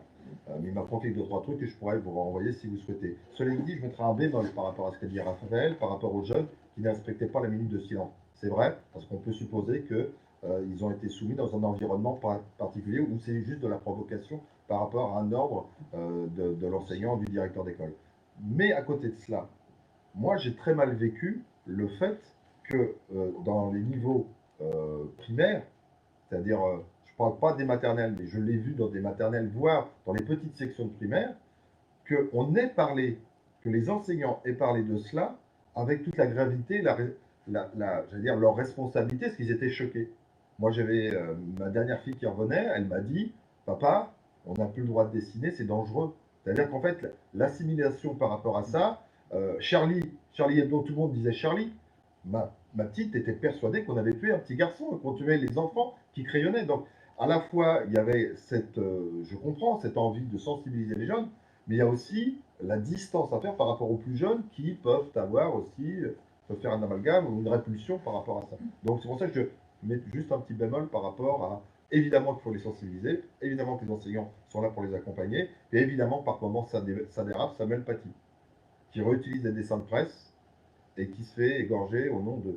Donc il y a aussi ça. Et là, ça n'a rien à voir avec le journalisme, la liberté de la presse en tant que telle. C'est la liberté d'expression, la liberté de passage de message, et qui fait que, effectivement, elle se retrouve égorgée. Oui, dans l'esprit oui, de montrer le monde de l'autre, en fait. C'est ça. Cette C'est idée ce que qu'on puisse, disait Maître Malka tout à l'heure. cette idée-là qu'on ne puisse pas montrer le monde, enfin se heurter, et Richard Malka l'a très bien dit. Alors qu'il y a besoin de se heurter en démocratie. À l'inverse, sur la minute de silence, moi j'ai vu mes enfants revenir en me disant j'ai fait une minute de silence et je ne sais pas pourquoi, j'ai pas compris pourquoi en fait, avec zéro médiation de à quoi ça sert. Et ça peut être aussi violent. Ça Oui, devient, c'est voilà, peut-être violent dans l'autre sens, parce qu'ils ne savent pas, ils comprennent. Ouais, ils n'ont pas saisi l'enjeu et on leur impose ça. Question? Sinon, je vais rebondir, puis après, vous intervenez comme vous le souhaitez. À quoi servent encore les journalistes? Vous avez peut-être en mémoire, je suis désolé de parler de Rouen, mais c'est parce que ça a occupé dire le plan national. Il y a eu Lubrizol. À quoi servent les journalistes, et notamment les journalistes locaux? Là, sans journalistes, on voyait très bien qu'il y avait une grosse fumée et qu'on était comme sur un site Céveso très proche de l'ex-capitale normande. Oui, j'ai pas dit la capitale normande. L'ex-capitale normande. Et bah oui, à quoi servent les journalistes par rapport à ça? Tu parlais de la préfecture. Très vite, la communication du Brisol a été rattrapée par la préfecture et très vite, on a eu des émissaires nationaux, des ministres qui sont arrivés sur. Est-ce que là, les journalistes ont pu faire leur travail? Est-ce qu'ils ont pu dire des choses? Raphaël, Xavier. Alors, ce qu'on a pu dire, c'est d'abord, on a pu répéter ce que nous disait la préfecture, parce que diligenter des analyses, voilà, c'est pas notre rôle non plus. Ça peut être le rôle d'association, mais c'est pas le rôle des journalistes. Donc, on a pu, au départ, relayer ce que disait Lubrizol, la préfecture. Après, très vite, il y a effectivement des riverains qui sont montés en collectif de mémoire. Excusez-moi. Et puis après, en tout cas, pour ce qui me concerne, on a pris les avis des uns et des autres. Voilà. Par exemple, une anecdote sur les Brisol, cette journée-là, on passe toute la journée en préfecture, hein, parce qu'on ne sait pas ce qui se passe, on est en préfecture. Bon, il y a tout le monde, toute la presse. Et puis le soir, donc ça dure, et moi je reste avec plein d'autres hein, jusqu'à 21h, et je me retrouve à 21h avec le directeur du SDIS. Et le directeur du SDIS, donc il est le chef des opérations après le préfet. Et puis il me dit, tous, mais lui particulièrement, et il me dit merci de nous aider à rassurer la population. Et c'est pas mon rôle. C'est pas mon rôle. Et donc je livre ce off-là parce que maintenant tout ça est passé. Mais je me dis donc, on était bien dans une opération de communication de crise pour la préfecture et pour le SDIS, hein, le service de secours. Et quelque part, voilà, j'ai senti qu'il me révélait, fin de journée, machin, il me révèle ce truc-là, merci de nous aider à rassurer la population. Mais c'était pas notre rôle. Et donc là, très vite, bon, il y avait cette volonté de reprendre la main sur les informations de Lubrizol et de continuer le boulot, là où tous les journalistes nationaux étaient partis voir Jacques Chirac. Oui, bah oui, moi ça aussi qui était très bizarre. Voilà, moi j'ai travaillé pour TF1, on avait un sujet, là il était prêt, et puis on nous dit que Jacques Chirac est mort, et je crois que le sujet n'est jamais passé. Ah oui, de Lubrizol. Ouais. Parce qu'à 11h40, on apprend tous que Jacques Chirac est mort, et tout le monde. Donc les confrères concerts, ils sont venus à Rouen, et puis on les a vus 11h40, ils sont repartis, il ne restait plus que nous, en local. Et on a continué comme ça, c'est pour ça que, bon, quelques autres, parce que je me souviens, j'étais avec un gars de Libé, et puis, mais bon, voilà. Alors, Lubrizol, c'est quelque chose de compliqué. On parlait tout à l'heure de la pollution, des politiques, des groupes industriels. Derrière Lubrizol, c'est Warren Buffett, le fameux fonds de pension américain, je ne sais pas si vous connaissez, voilà, fonds d'investissement, pardon. c'est Warren Buffett qui, entre autres, possède Lubrizol. Donc, on est derrière des groupes qui sont tentaculaires. On est aussi avec un groupe industriel qui est majeur à Rouen. Donc voilà, hop, tout ça, ça se met ensemble. C'est compliqué pour nous de travailler. Effectivement, si la préfecture a envie de dire, ne vous inquiétez pas, on peut garder Lubrizol à côté de la ville de Rouen. Il n'y a pas de souci. Là, il y a eu un petit truc, mais ça ne se reproduira plus. Et surtout, c'est pas nocif. Voilà, c'est compliqué. On n'est pas... voilà. Mais Comment on, a, on fait mais on a continué localement. Il y a les confrères du couple qui ont fait un beau boulot là-dessus. Paris Normandie, nous à Actu, on a continué quand même. Enfin là, et c'était là l'importance aussi du journalisme de proximité local, c'était de se dire mais ça se passe chez nous et nous on va continuer et à travailler et on a rien lâché. On a réussi à révéler des choses. Mais c'est un long travail, et puis petit à petit la population s'en est désintéressée, parce qu'il y a aussi ça, hein. Il y a aussi, vous savez, dans le web, on voit automatiquement l'audience, l'article qui est lu à la seconde, là où quand vous cliquez. Donc on voit exactement les papiers qui fonctionnent pas. Puis il arrive un moment où Lubrizol, ça prend plus. Et donc il a aussi, dans les rédactions, enfin j'aborde ça, je sais pas, mais c'est aussi, ça fait partie aussi de nos réalités, où il y a des sujets qui ne portent plus. Et comme on est des entreprises, eh ben, qu'est-ce qu'on fait? On continue à parler de sujets qui ne portent plus, qui n'ont plus d'audience, alors on le fait, mais ça demande énormément d'éthique, parce que économiquement, ça ne clique pas. Donc on le fait par conscience démocratique, par conscience, par éthique. Voilà. Alors, je pense que ce n'est pas le journaliste qui dit ça clique pas, ça rentre pas dans ma poche, parce que c'est Non, pas c'est pas un mot qui rentre oui. dans sa poche. Mais il se pose, évidemment, au-dessus on dit ça sert encore à quelque On veut chose, être que lu. tu ailles faire le reportage. Et on se pose la question, est-ce qu'il n'a pas raison? Est-ce que je suis pas en train de faire un truc qui m'intéresse moins parce que je suis journaliste? Mais est-ce que ça intéresse vraiment? Alors la majorité, j'ai bien compris que ça ne l'intéressait pas, mais même si c'est une petite partie, est-ce que je suis pas en train de perdre mon temps alors qu'il y a autre chose Oui. à couvrir? Vous voyez, par exemple, je continue là-dessus sur les migrants. Voilà une thématique qui journalistiquement, super, ça nous intéresse, c'est scandaleux, c'est humain, enfin, on est dans le truc journalistiquement, bon, ça prend. Et puis au niveau audience, ça prend pas. Il n'y a personne qui lit. Et donc là, on est dans des trucs mineurs isolés, le CRA, moi c'est une problématique qui m'intéresse énormément. À Wassel, on a un centre de rétention. Mais ok, on s'y intéresse, on essaie de voir ce qui s'y passe, on rentre, on a des infos, enfin, bref, on fait un boulot.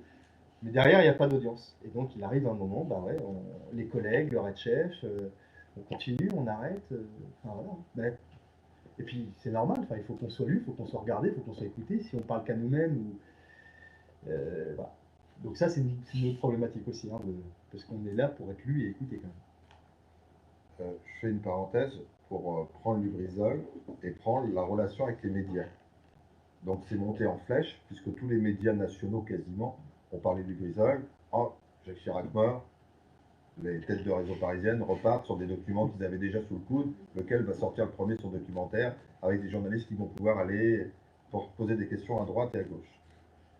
Il y avait presque ceux qui avaient dénoncé Lubrizol qui s'insurgeaient en disant c'est injuste, on devrait continuer à parler de nous. Donc ils voulaient défendre quelque chose qui n'était quand même pas très, très joli à montrer par rapport à Rouen. Les premiers à s'en alerter, et je fais exprès d'être un petit peu piquant, à s'en alerter, ce sont toutes les associations, notamment écologiques, et qui avaient toute légitimité de le faire. On n'a jamais vu autant de médias nationaux s'intéresser au municipal à Rouen. Et les mêmes associations qui avaient dénoncé ont profité de cet intérêt qu'avaient les médias à Rouen à cause de Lubrizol. Elles auraient pu en conscience dire bah non, je ne veux pas passer à la matinale d'RTL, j'ai pas envie de faire le direct avec LCI, parce qu'en fait ils sont là, parce qu'on a parlé de Rouen à cause de... Pas de problème, on est sur un autre secteur qui est politique, qui a été les élections municipales. Donc là c'est aussi pour dire, vous voyez, les médias sont nus, oh merde, ils viennent à cause du fait qu'il y a une grosse pollution, et on voit que les Verts pourraient passer à Rouen associés à cela. Ils n'étaient jamais venus aussi nombreux, et des directs dans les cafés, incroyable. Donc, vous voyez, c'est juste pour montrer l'ambiguïté parfois entre les relations médias, ce que l'on défend, qu'on porte haut et fort, et la réalité qui nous en revient comme un boomerang. Je suis content de ma phrase. Je vous en prie. Sur Lubrizol, est-ce que dans vos branches respectives, il y a des journées scientifiques un peu spécialisées? Parce que pour le coup, là, entre la parole de la préfecture, on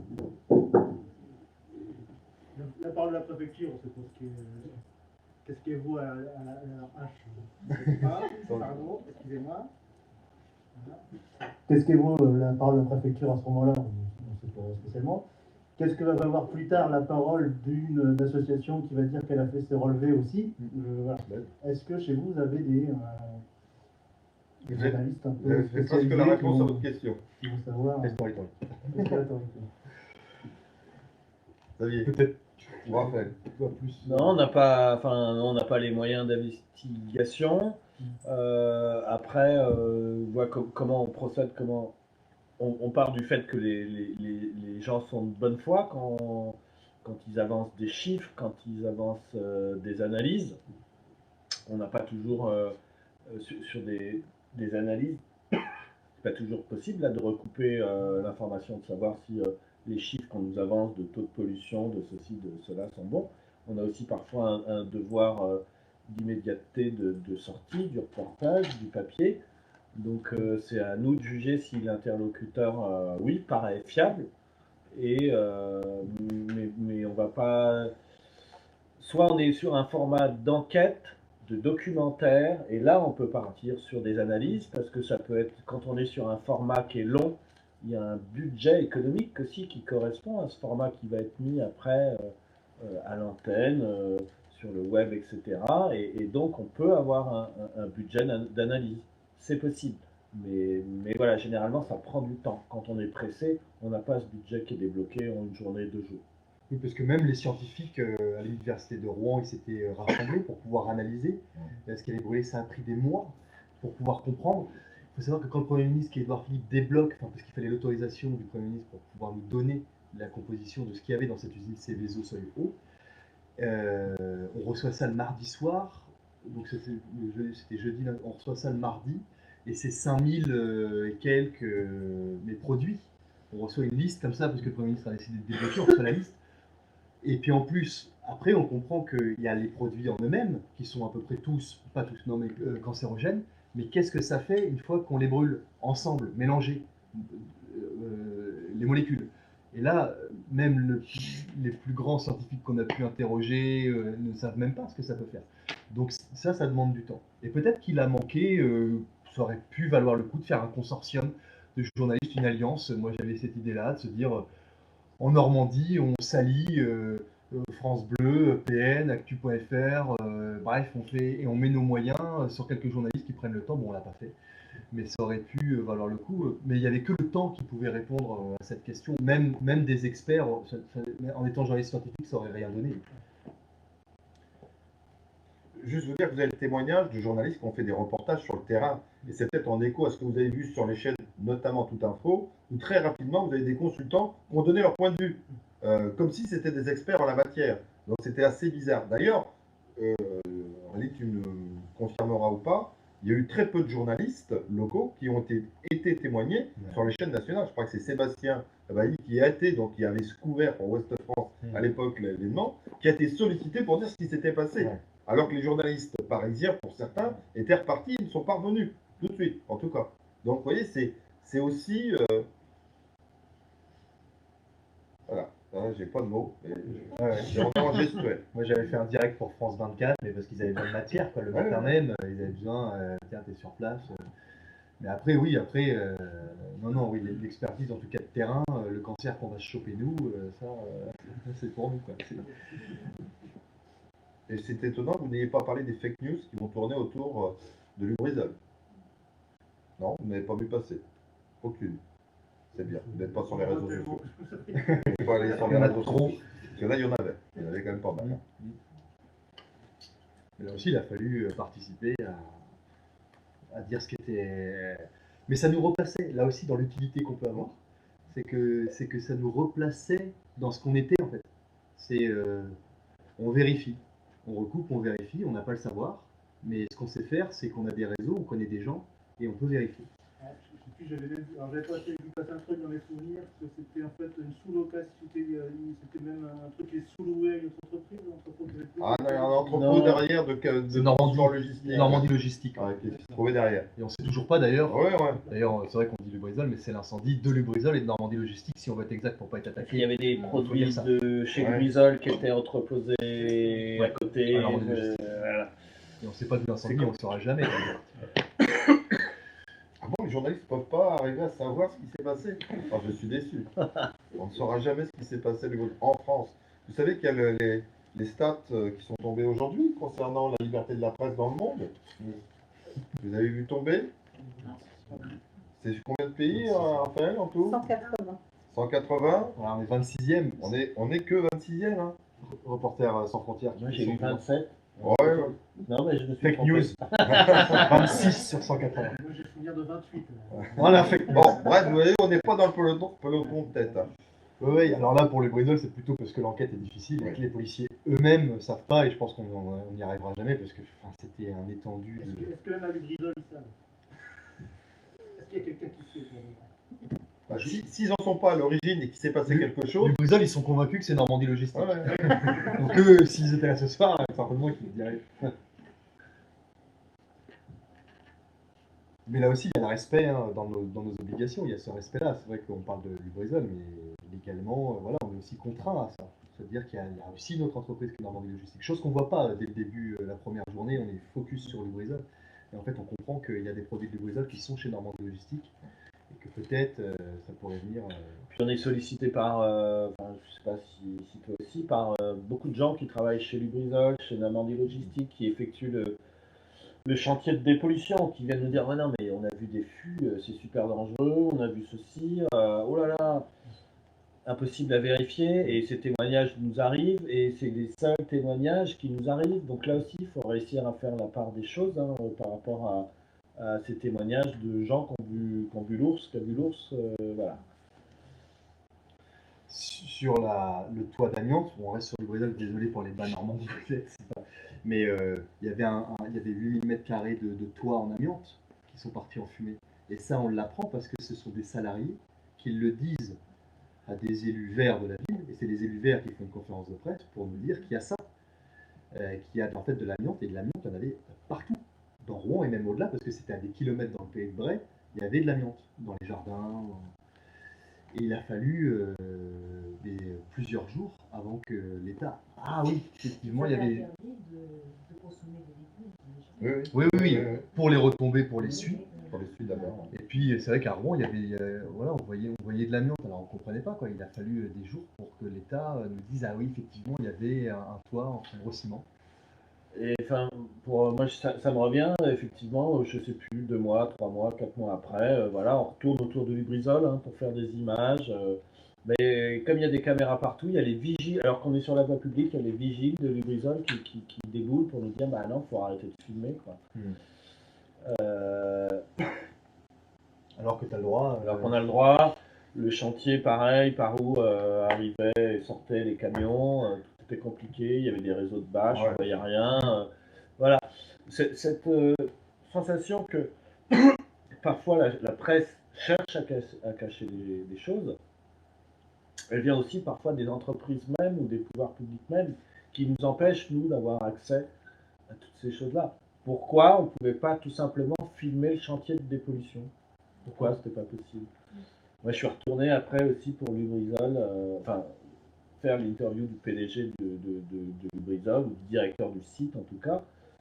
Et ben, on pouvait filmer que certaines parties, on ne pouvait pas filmer l'ensemble de l'usine, même si après, je peux comprendre que sur des usines qui soient classées Seveso 3, Seveso 4, il y a des raisons de sécurité dans une période où on a connu aussi des attentats terroristes en France qui sont importants. Donc, évitons de faire des images avec les entrées dans ce type d'usine, comment on rentre, avec quel type de badge. Ouais, effectivement, à l'image, on évite de le faire. Mais sur quelque chose comme ça, où il y a eu un fait divers aussi grave, aussi important, on ne peut même pas faire une pauvre image, quoi. Donc, ça reste compliqué d'exercer notre métier pour revenir un petit peu au début du débat. Et avec des rédactions qui sont plus à licencier qu'à embaucher. On est quand même dans une industrie de la presse qui est en souffrance. Et donc avoir des moyens de prendre du temps, d'investiguer, c'est compliqué pour les rédacs. Donc, et ça, c'est au quotidien. Hein. Je sors de l'Ubraidom, mais au quotidien, sur la Comcom, la mairie, ce qui se passe à tel endroit. Prendre du temps, c'est de l'argent pour les entreprises de presse.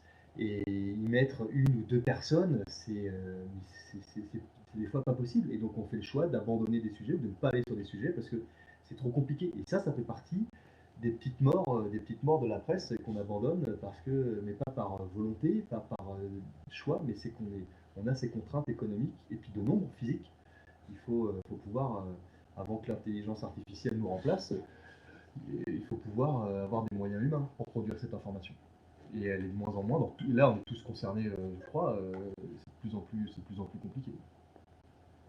Des questions? C'est pas très optimiste. Une question sur est-ce que c'est possible sur un reportage, je n'ai pas de souvenir là qui me vient en fait, de dire bah voilà, je ne diffuse que ces images-là parce l'entreprise n'a pas voulu qu'on filme d'autres Oui, ça nous arrive fréquemment à la fois de dire qu'une personne ne souhaite pas s'exprimer, ça, oui, j'entends ça, qu'on n'a pas pu avoir accès au lieu et qu'on nous a empêché de filmer. Oui, ça arrive parfois. Souvent, quand il y a des sujets justement qui sont un peu polémiques, on se sert de ce fait que les gens ne souhaitent pas communiquer. On s'en sert comme information dans le reportage. Et tout de suite, voilà, les gens ont un petit peu idée de la façon dont ça communique. Mais voilà, aujourd'hui, je l'ai déjà dit tout à l'heure, la société est truffée de communicants, il en faut. Mais aujourd'hui, on communique, on surcommunique. Les administrations ont tous des chargés de communication. Il y a des publications sur Facebook, sur Twitter, sur Snapchat, sur Instagram, sur WhatsApp, sur tout ce qu'on veut, sur des groupes. Donc, on est sursollicité aujourd'hui par l'information, beaucoup plus qu'il y a 10 ans, 20 ans, 30 ans, 40 ans. Et la complexité aujourd'hui, c'est de dénicher la bonne information. Et d'où les caméras cachées aussi, parce que c'est pas très beau une caméra cachée, déjà esthétiquement et puis éthiquement. C'est quand même pas dans notre charte du journalisme. Dans notre charte déontologique, on doit quand même se présenter comme journaliste et on doit quand même donc avoir une caméra cachée. Mais on est à ce point obligé, ou alors vous savez, vous filmez plus, donc les gars ils filment plus, puis il met sa caméra au point comme ça. Tu l'as peut-être déjà fait, puis en fait on continue de filmer, mais l'autre il sait pas, on le présente, mais pour encore avoir une information ou avoir l'image qu'il voulait pas qu'on ait, mais au nom de l'information, au nom d'une valeur en fait qui est suprême. Donc on en est obligé de faire ça. Ouais. Il y a les services de communication qui n'ont pas toujours tout compris, c'est-à-dire que par exemple, ils disent à leur directeur, il ne faut pas répondre aux questions, et vous avez la phrase magnifique à la fin du reportage, vous dit, la direction n'a pas souhaité répondre à nos questions. Et là, tu dis, oh d'accord, c'est l'omerta là-dedans. Alors que service de communication devrait dire, on les reçoit, et ils ne pourront pas dire la phrase. Parce que la phrase, c'est, il n'a pas souhaité répondre à nos questions. Ils viennent, vous répondez à rien, mais vous les avez reçus. Ils ne peuvent plus dire la phrase au niveau du droit. Donc, mais ça fait rien. Donne pas trop de clés. Non, mais c'est juste. Pardon, on est retransmis mondialement, mais c'est juste se dire que ça, parfois aussi, tout le monde pense verrouiller tout, mais ils sont un peu. C'est contre-productif. C'est contre-productif. Et puis on en arrive des fois à voir Élise Lucet, où je regardais hier sur le front avec notre collègue là. Qui arrive à alpaguer du coup les gens dans les usines, mais c'est pas par esthétique cinématographique, c'est parce qu'ils sont bien obligés, ils ont tellement été verrouillés tout le long de leur reportage qu'au bout d'un moment, on se prend à la sortie de l'aéroport, et puis on va lui poser des questions, on rentre dedans, ou on va essayer de filmer l'usine quand il y a une sortie de camion sans autorisation, parce que... Mais voilà. On aime les reportages d'Élise Lucet quand ça ne concerne pas notre secteur d'activité. Sinon, en principe, on dit c'est pas du journaliste, c'est de... Mais si, c'est dégueulasse. Et je trouve qu'il y a une presse en France, il y a quand même plein de... le service public, je trouve, fait un beau boulot. Il y a plein de presse, il y a une presse associative. Il y avait aujourd'hui, dans cette journée là, à la médiathèque, le SPIL, le syndicat de la presse indépendante en ligne. Je trouve qu'il y a tout un écosystème quand même qui est super rassurant sur notre profession et puis pour nous, quoi, parce que nous aussi on consomme et puis on est citoyens, on a besoin de presse, on a besoin de nos collègues. Donc moi je trouve que c'est assez... C'est pour faire une note positive aussi, mais c'est... Voilà. Des questions? Je vous en prie. question. Quand on voit qu'il est question de supprimer la redevance télé, est-ce que c'est pas un peu inquiétant en tant que journaliste? Enfin, même moi. Et je disais, quand on voit qu'il est question de peut-être supprimer la redevance télé, est-ce que c'est pas inquiétant en tant que journaliste? Et puis même moi en tant que citoyen, ça ne me dérange pas du tout de payer des impôts pour que. De toute façon, c'est enregistré ça. Le fisc viendra vous voir. Non, pas de problème. Mais non, mais ça ne me dérange pas de payer des impôts pour que vous fassiez votre boulot correctement, que vous nous informiez. Alors, il n'y a aucun de nous deux qui touche la redevance. Après, je pense qu'aujourd'hui, la redevance, c'est pas le bon impôt parce qu'il y a un tas de gens qui regardent le service public et qui écoutent France Inter et qui ne payent pas la redevance. Donc je pense que la redevance, faut plutôt que ce soit... après, moi je suis pas ministre et je suis pas député pour porter quelques projets, mais je pense qu'il faut plutôt adosser ça sur les smartphones, sur les box, parce que voilà, le service public aujourd'hui, il est véhiculé de cette façon-là. En tout cas, le service public audiovisuel France Inter. Donc la suppression de la redevance, ça me paraît pas être vraiment un obstacle à ce que France Télévisions et Radio France puissent continuer à faire le travail et l'excellent travail qu'ils font. Avec les copains quand même dans les services publics s'inquiètent quand même de ça. Alors oui, peut-être pour repenser cet impôt, mais il faut bien un impôt. Il faut bien financer tout ce boulot-là, notamment de proximité pour France Bleu. Et puis enfin, voilà, de reportage, d'investigation. Donc il faut quand même que ça soit financé à un moment donné par ceux qui consomment, par le citoyen. Donc, et ce serait d'autant plus, voilà, aujourd'hui, ceux qui payent ne sont pas forcément les gens qui vont consommer ce service public. Donc repensons cet impôt que je crois qu'il y a des articles qui sont sortis, je les ai plus en tête, sur justement comment fonctionne au niveau européen et dans les autres pays européens le service de redevance, et on voit que voilà, chacun fait à sa sauce, il n'y a pas une règle. Mais par contre, la plupart de tous les pays ont un service public d'information. Alors votre question est doublement pertinente parce qu'il y a beaucoup de gens qui ne savent pas que cette redevance publique, même si elle est mot public, elle concerne que France Télévisions ou les émanations du groupe France Télévisions ou Radio France. Il y en a beaucoup qui pensent que c'est la télé, c'est-à-dire qu'on paye pour regarder la télé, beaucoup plus qu'on ne pense. Mais le besoin d'un service public, il est... Ouais. Même si le service public, de temps en temps, peut être assimilé à le bras de l'État. Service public, donc, certains groupuscules politiques, syndicalistes, manifestants peuvent dire « Ah mais France Télévisions, ils sont du bel État puisqu'ils sont payés, ils ont la redevance publique. » Donc il y a aussi cet amalgame qui peut être fait, bien sûr.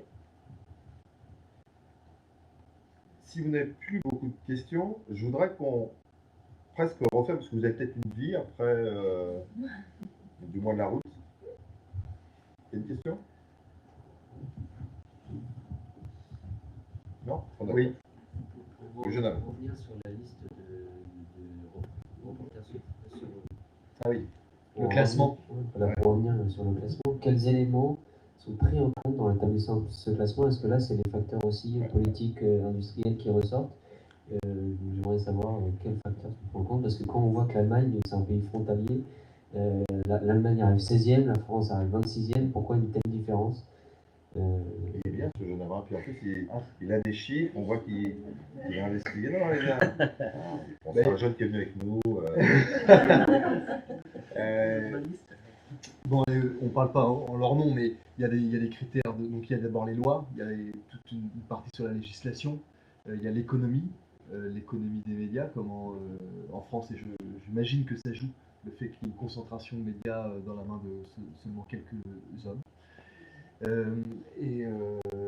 La répression policière, combien il y a de journalistes qui sont emprisonnés au moment où ils font cette étude.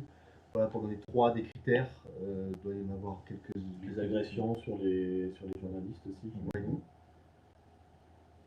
Mais ils sont détaillés sur le site de Reporters sans frontières, ils sont détaillés, mais en tout cas ceux-ci sont bons, mais il doit y en avoir d'autres encore. Et il y a une constante depuis plusieurs années, j'espère que ça ne portera pas préjudice, mais c'est la Corée du Nord qui ferme la marche.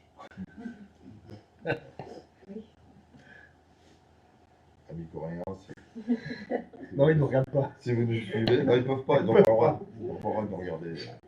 Par les réseaux sociaux, on ne sait pas où ça peut aller. Je vais encore avoir des menaces. Donc, je voulais vous proposer, et proposer à la fois à Xavier et à Raphaël, de boucler la boucle par rapport à l'intervention de Maître Malka au départ.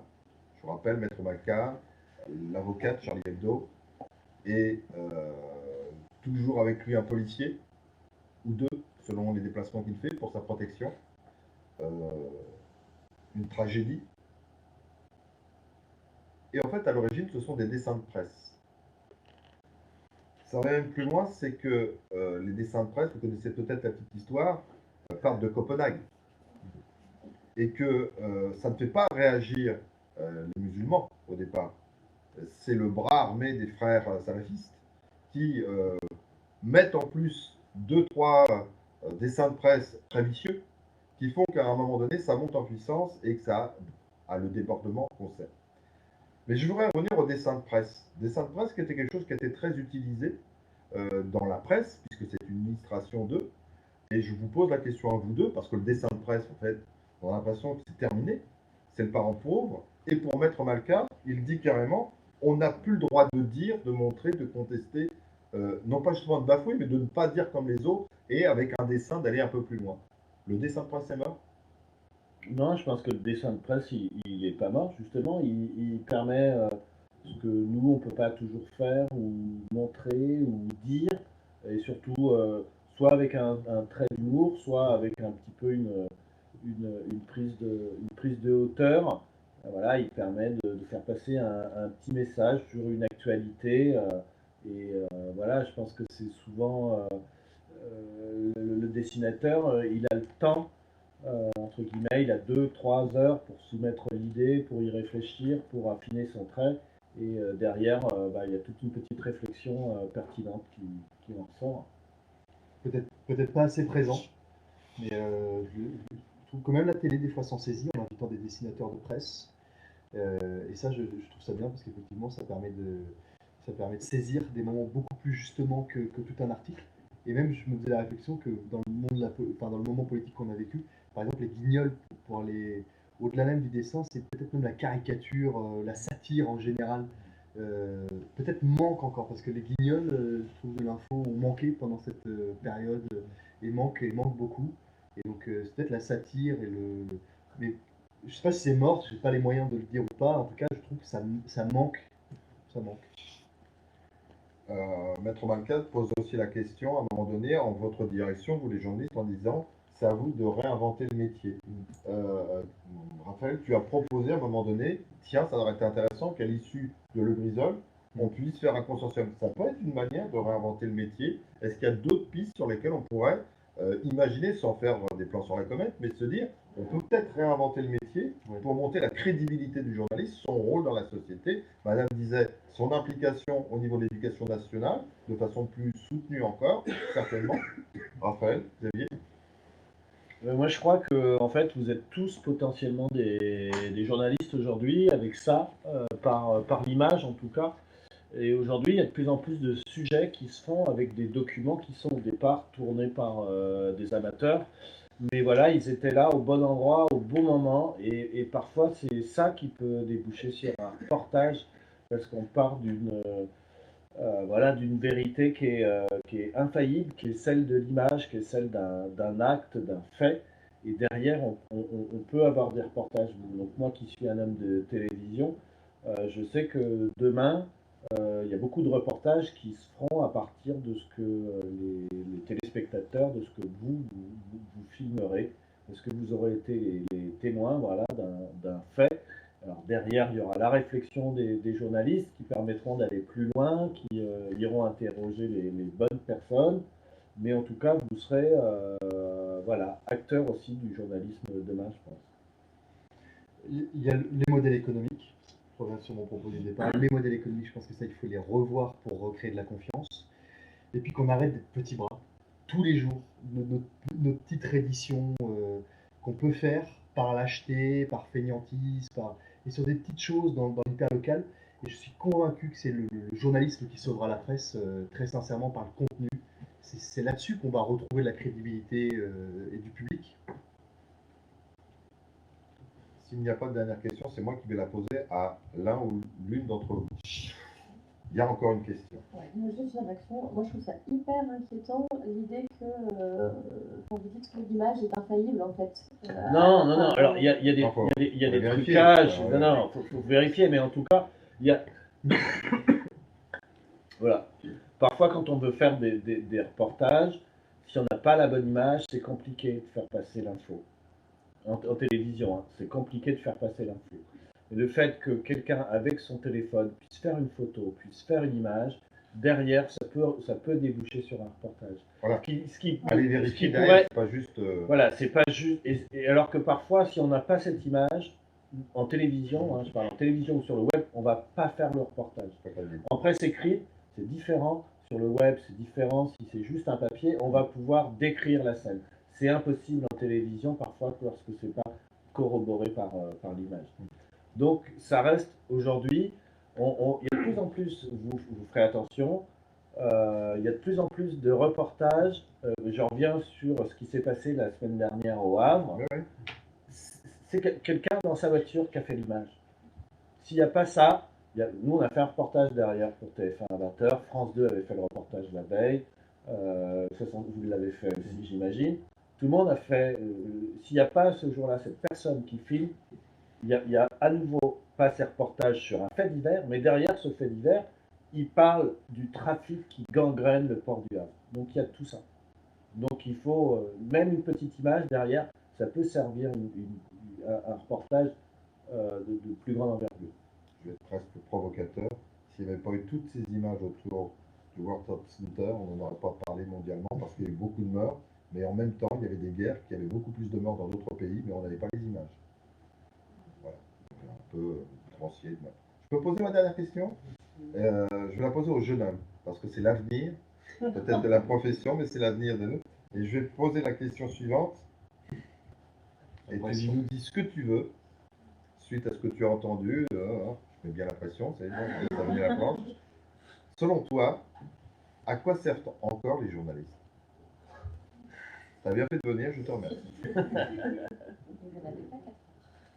Oui, vous rendrez votre copie. Mais voilà, qu'est-ce que tu pourras dire? À quoi ils peuvent encore servir les journalistes, selon toi? J'avais déjà eu j'ai eu une expérience personnelle. Il s'avère que dans le bassin canet, on a un dispositif qui s'appelle le Jeune Ambassadeur de la Culture. Et on a en l'occurrence les deux ministres, Jean-Michel Blanquer et Mme Roselyne Bachelot, qui sont venus dans le cadre du Pass Culture, soi-disant venir recueillir les témoignages des jeunes, confronter les idées, etc. Sauf qu'en fait, ce qui s'est passé, je le dis là, mais apparemment ça ne devait pas sortir, mais ce qu'on s'est rendu compte, c'est que, alors déjà, on nous a dit, oui, vous ferez des questions, vous vous préparez, vous aurez un temps de préparation avant. Les questions, en fin de compte, étaient déjà préparées, donc on s'est dit, bon, ok, elles avaient déjà été validées par l'Académie avant. Les ministres sont arrivés, on s'est dit, bon, au moins, ils vont répondre, ils ne connaissent pas encore les questions. Les ministres s'installent devant nous, et là, on a donc une personne qui s'approche des deux ministres, on tend une feuille à Jean-Michel Blanquer, on tend une feuille à Roselyne Bachelot qui répond « Ah non, moi, j'ai pas besoin de feuille pour répondre aux adolescents. » Bon, d'accord, et donc, pour revenir à quoi servent encore les journalistes, je pense c'est voilà, se défaire un peu de tous les... Après, je sais qu'il y a des politiques économiques derrière, on ne peut pas... on nous avait dit ne posez pas de questions qui sortent de ceux de la feuille, parce que sinon, parce qu'on avait une personne qui organisait la web radio, elle nous avait dit si vous posez une question qui dérape un peu, certes ils vont savoir vous répondre parce qu'ils ont une capacité rhétorique, mais moi derrière c'est mon poste qui saute. Et donc on était un peu, on était obligé de suivre, de se conformer, d'être conforme à la norme et de suivre ce qu'on nous imposait. Et donc pour moi un journaliste ce serait une personne voilà, qui n'a pas peur de poser des questions Comment ? Qui ne se conforme pas à la règle alors. Voilà, mais après je sais que c'est très difficile parce que donc comme on a dit, on a besoin aussi de faire du profit, du chiffre, d'avoir besoin de lecteurs. Je ne sais pas quel dispositif on pourrait mettre en place pour avoir une presse comme celle-ci. Mais c'est fait quand même. C'est fait quand même. Moi, je suis quand même très, très fier de ma presse. malgré tout ce qu'on a pu dire avec franchise avec vous ce soir, il y a quand même, on le fait au quotidien sur des petites choses. Et c'est porter la plume dans la plaie, c'est ça. Et je pense qu'on l'a tous quand même un petit peu au cœur et avec envie, quoi. Et je t'assure que c'est quand même fait, malgré tous les obstacles. Mais qu'on continue à servir à ça, oui, un peu plus en tout cas. Je suis pas non plus très informé sur les. C'est vrai qu'on est toujours avec.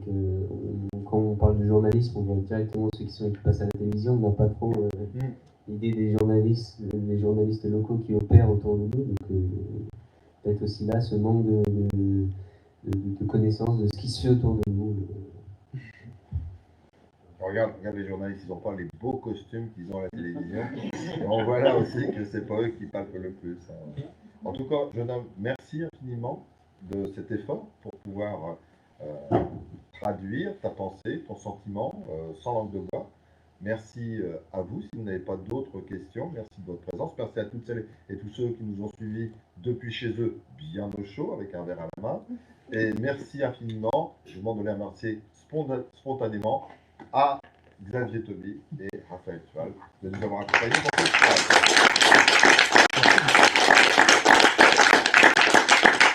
Je voudrais remercier également toute l'équipe de l'auditorium scène de Bayeux Intercom. C'est bien dit ? Médiathèque des 7 lieux de Bayeux Intercom. Toute l'équipe qui nous a vraiment fait un accueil de ouf, vraiment très sympathique. Je voudrais remercier en particulier Jennifer pour du Club de la Presse et de la Communication Normandie pour avoir tiré les ficelles à droite et à gauche pour réussir cette journée et cette soirée. Puis Aurélie qui est avec nous quasiment à toutes les manifestations, qui fait également partie du Club de la Presse et de la Communication Normandie, qui est la déléguée régionale. Et ça me permet de refermer cette page sur le Club de la Presse et de la Communication Normandie, qui a pour vocation, parce que je m'en rappelle pertinemment, d'informer, vous en doutez. Il a pour vocation d'organiser des rencontres comme celle-ci entre les communicants et les journalistes, de promouvoir évidemment les métiers du journalisme et de la communication, de proposer un catalogue de formation très intéressant, et puis nous, ça nous permet de vivre, et puis d'aider chaque adhérent à développer son réseau, ses contacts. Et je n'oublie pas, en fait, d'agir pour l'ensemble des emplois professionnels. C'est-à-dire qu'on peut être, nous aussi, rôle de médiateur quand il se passe quelque chose chez les journalistes ou chez les communicants à travers leur structure. Et bien évidemment, ce qui nous nourrit le plus, vous l'avez dit madame tout à l'heure, c'est la transmission.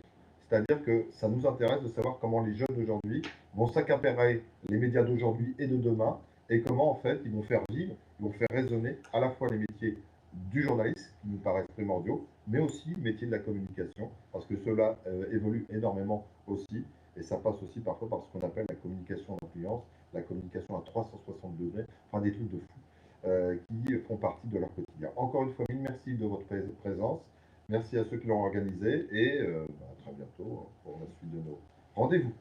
Merci Michel. Merci Michel. Merci.